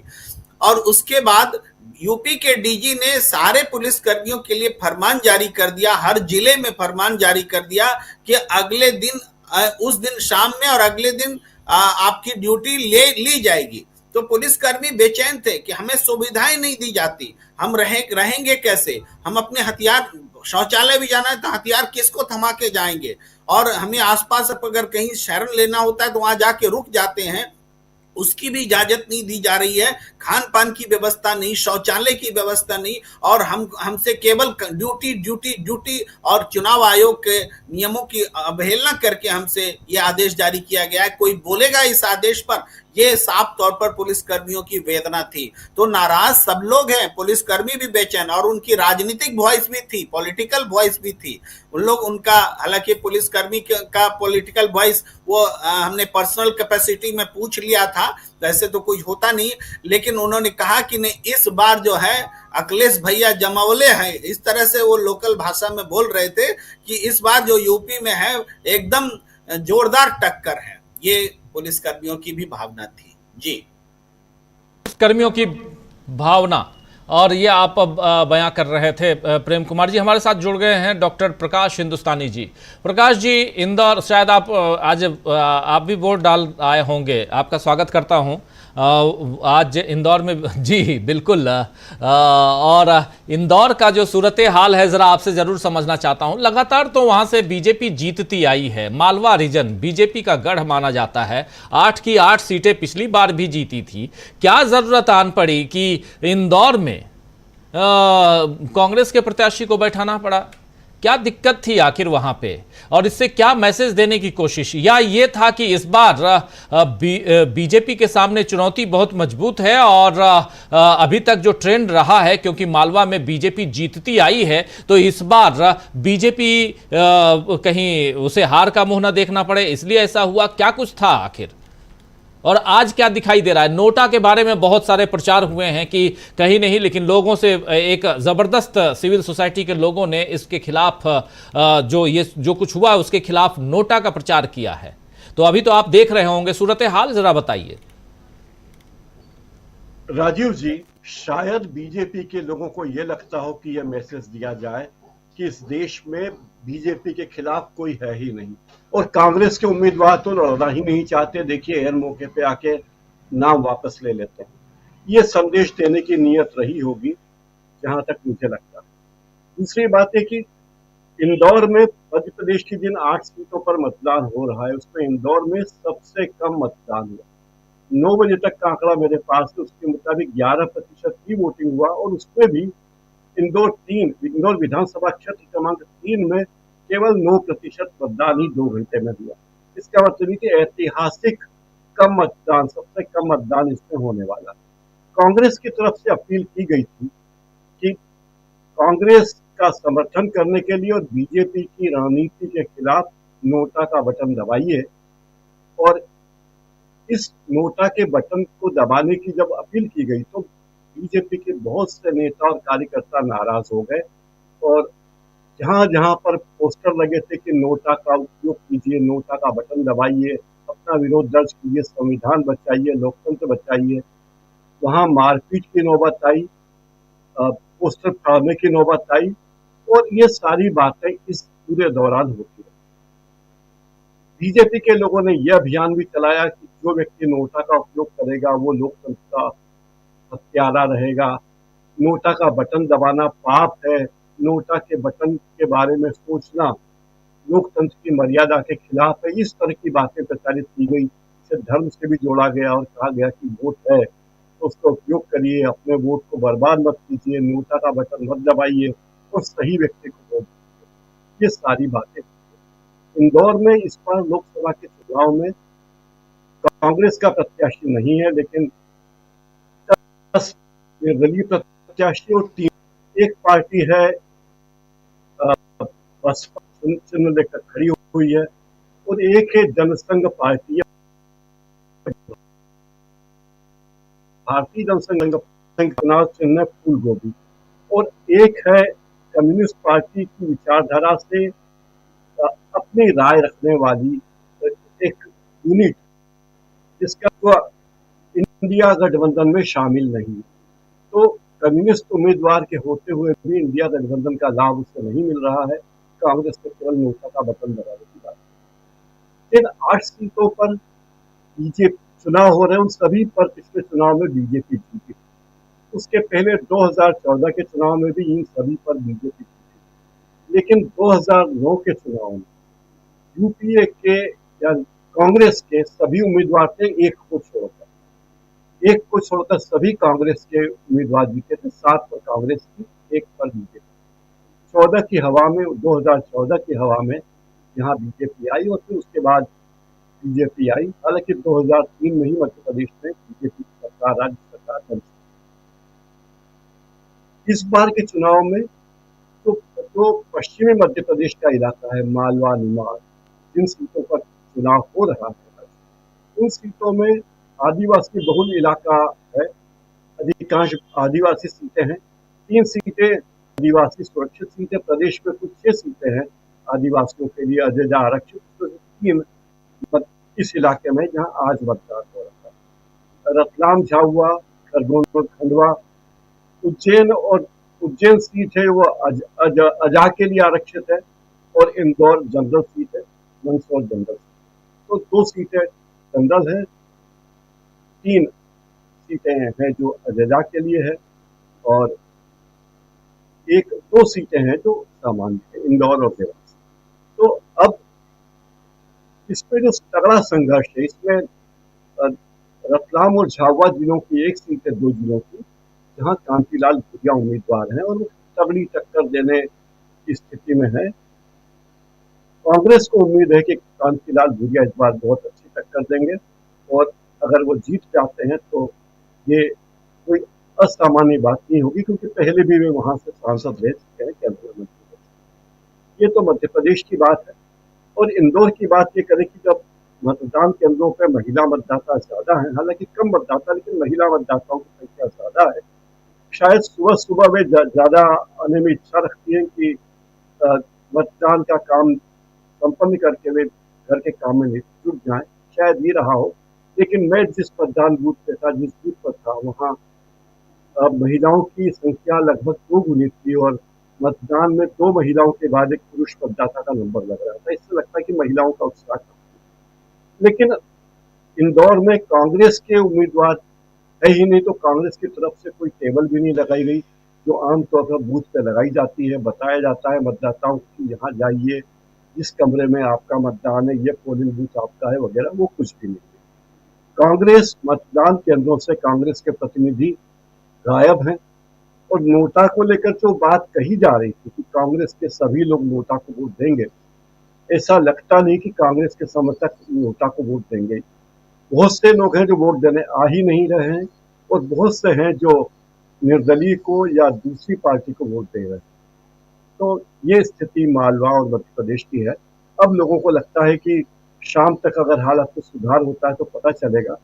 और इस पूरे इलाके में नरेंद्र मोदी और राहुल गांधी, प्रियंका गांधी अपनी जोर आजमाइश कर चुके हैं, आ चुके हैं।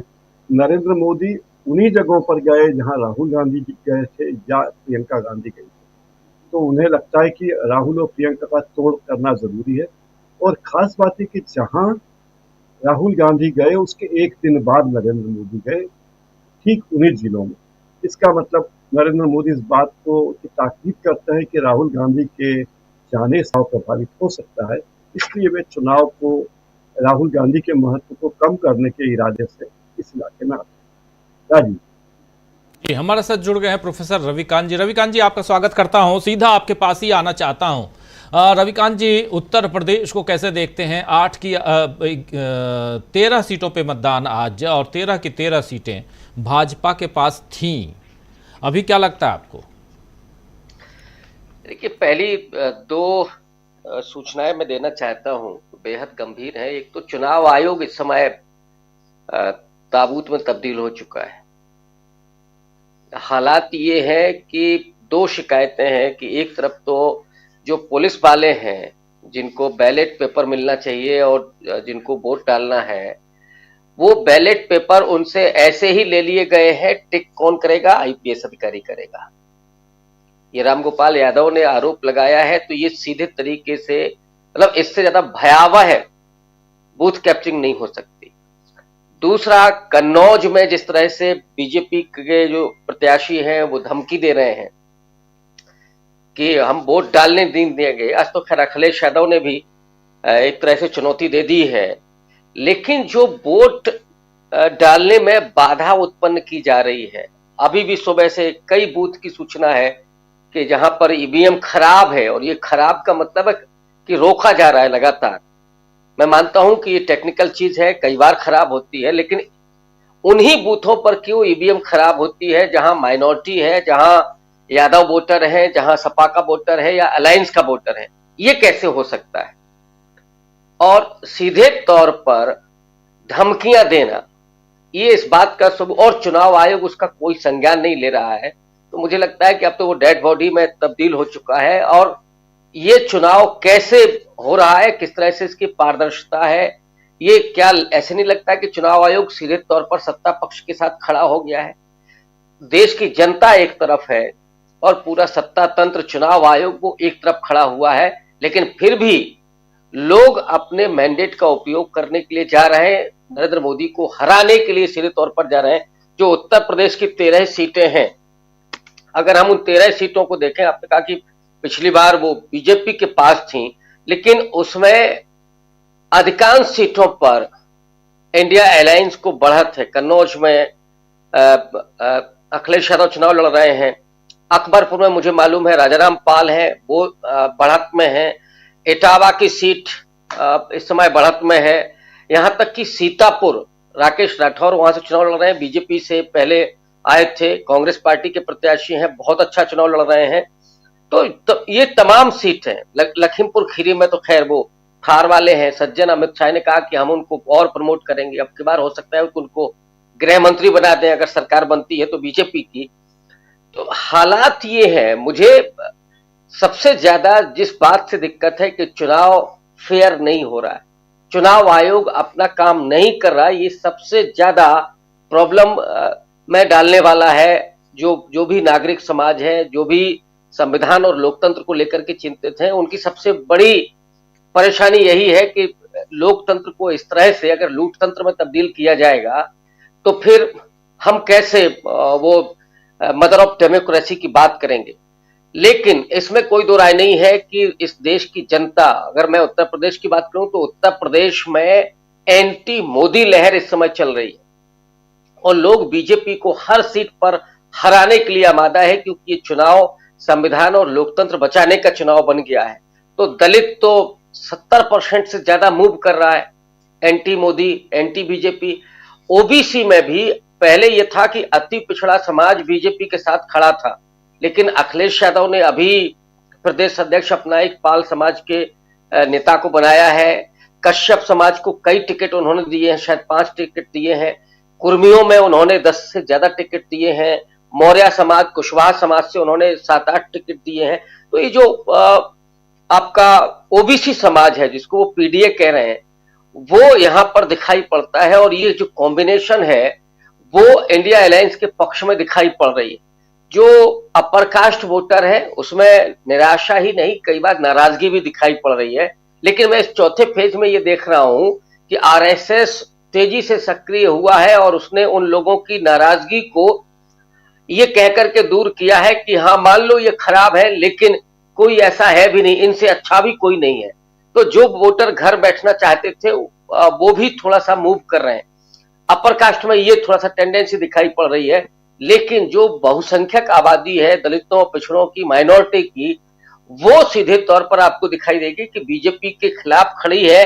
हाँ, ये जरूर है कि चुनाव आयोग की निष्क्रियता की वजह से, उसके सत्ता तंत्र के साथ खड़े होने की वजह से उनको वोट डालने में जगह जगह बाधा डाली जा रही है और वो लगातार शिकायतें कर रहे हैं। अब देखना यह है कि इस पर प्रशासन और जो मशीनरी है वो कैसे रिएक्ट करती है। शाम को कब तक वोटिंग चलती है, जहां पे ईवीएम खराब है या जहां पे परेशानी पैदा की जा रही है, तो कब तक लाइन में लगते हैं। और चुनाव आयोग पर तो एक बड़ा सवाल ये भी है कि आप अभी डेटा नहीं दे रहे, 4-4, 5-5 दिन के बाद डेटा आता है, तो क्या हो रहा है खेल, ये सबसे बड़ा सवाल है। इसीलिए तो पूरा विपक्ष और बहुत सारे लोग ईवीएम के खिलाफ खड़े हुए थे। लेकिन मुझे लगता है कि इस देश की जनता इस समय बहुत बड़ी तादाद में निकल रही है और बीजेपी को हराने के लिए वोट कर रही है। तो फासला इतना ज्यादा हो जा रहा है, विपक्ष की जिम्मेदारी यह है कि इसकी रक्षा करने के लिए वो तत्पर रहे, लगातार गंभीरता से डटे रहे, मैदान नहीं छोड़ें। तो नतीजा वही होगा जो हम सब लोग देख रहे हैं। और अगर इस लोकतंत्र को लूटा नहीं गया तो राजीव जी, अगर इस लोकतंत्र को लूटा नहीं गया तो हो सकता है कि परिस्थितियां बदलेंगी और जो कुछ चल रहा है ये चिंताजनक है। जरा प्रशांत टंडन जी क्या कुछ कहेंगे इस पे? राजीव जी, मैं चुनाव आयोग की ही बात करता हूं, जिसकी बात प्रोफेसर रविकांत कर रहे हैं। और मॉडल कोड ऑफ कंडक्ट तो लगभग गायब हो गया है। कितनी बार हमने सुना कि चुनाव आयोग ने मॉडल कोड ऑफ कंडक्ट की शिकायतों पर संज्ञान लिया, नहीं सुन रहे, लगातार शिकायतें जा रही हैं। अभी मैं पिछले सेशन में आपसे बता रहा था कि किस तरीके से कर्नाटक में बीजेपी ने एक बहुत सांप्रदायिक वीडियो बनाया। उसको जब कर्नाटक के चुनाव कंप्लीट हो गए तब उन्होंने सोशल मीडिया प्लेटफॉर्म्स को, इलेक्शन कमीशन ने कहा कि इनको हटाएं आप।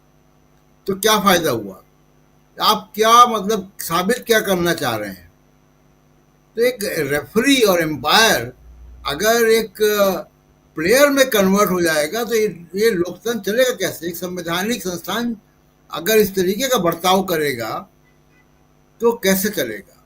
और इसी चुनाव आयोग की नियुक्तियों पर सुप्रीम कोर्ट ने गंभीर सवाल उठाए थे, जिसको नए तरीके से कानून लाकर नरेंद्र मोदी ने उसको अपने लोगों को बैठाने का काम किया और वो अपना उनका काम कर रहे हैं।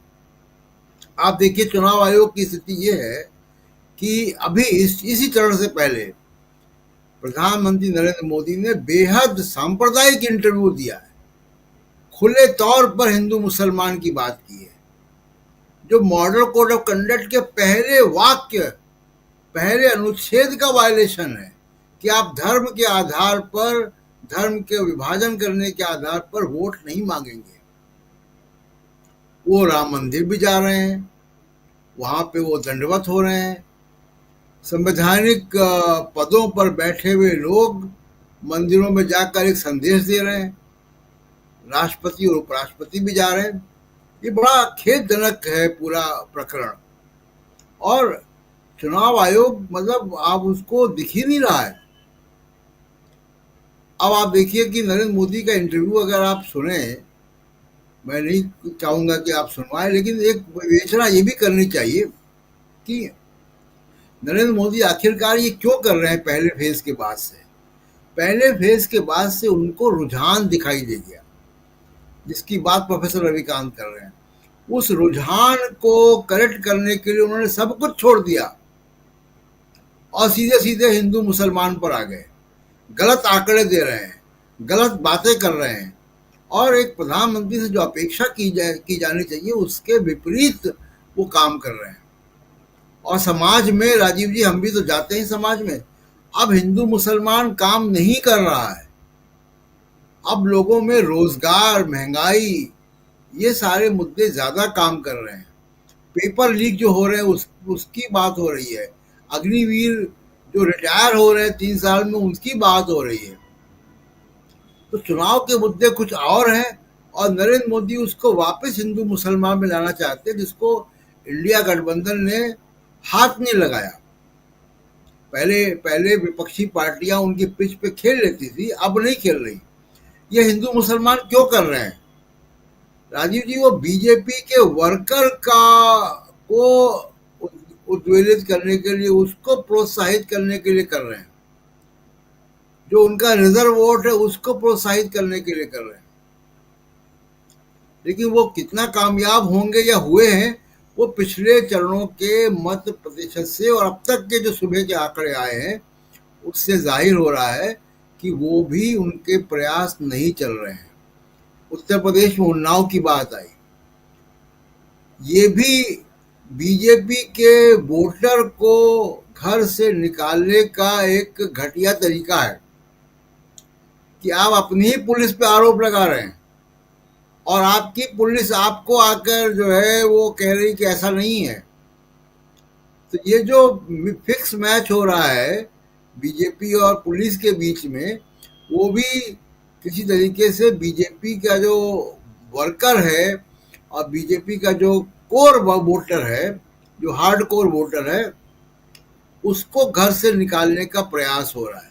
अभी मैं आंकड़े दे रहा था कि किस तरीके से गुजरात में, जहां बीजेपी पिछले 2 चुनाव में 100% लाती रही है, जो इस बार ये परंपरा टूटेगी, टूटने का पूरा आसार दिख रहा है।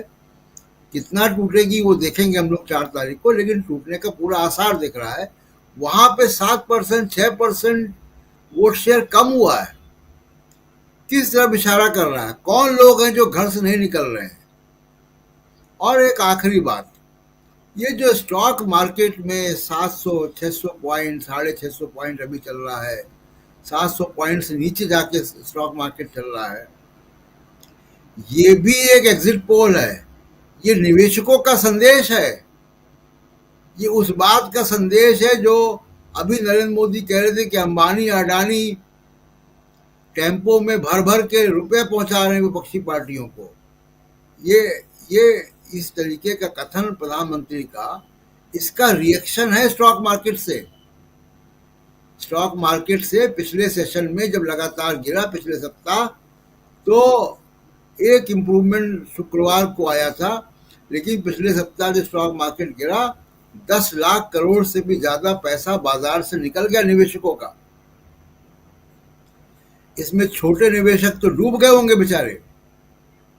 और आज के सेशन में अगर 700 पॉइंट नीचे चल रहा है स्टॉक मार्केट, तो ये स्पष्ट संदेश है कि उद्योग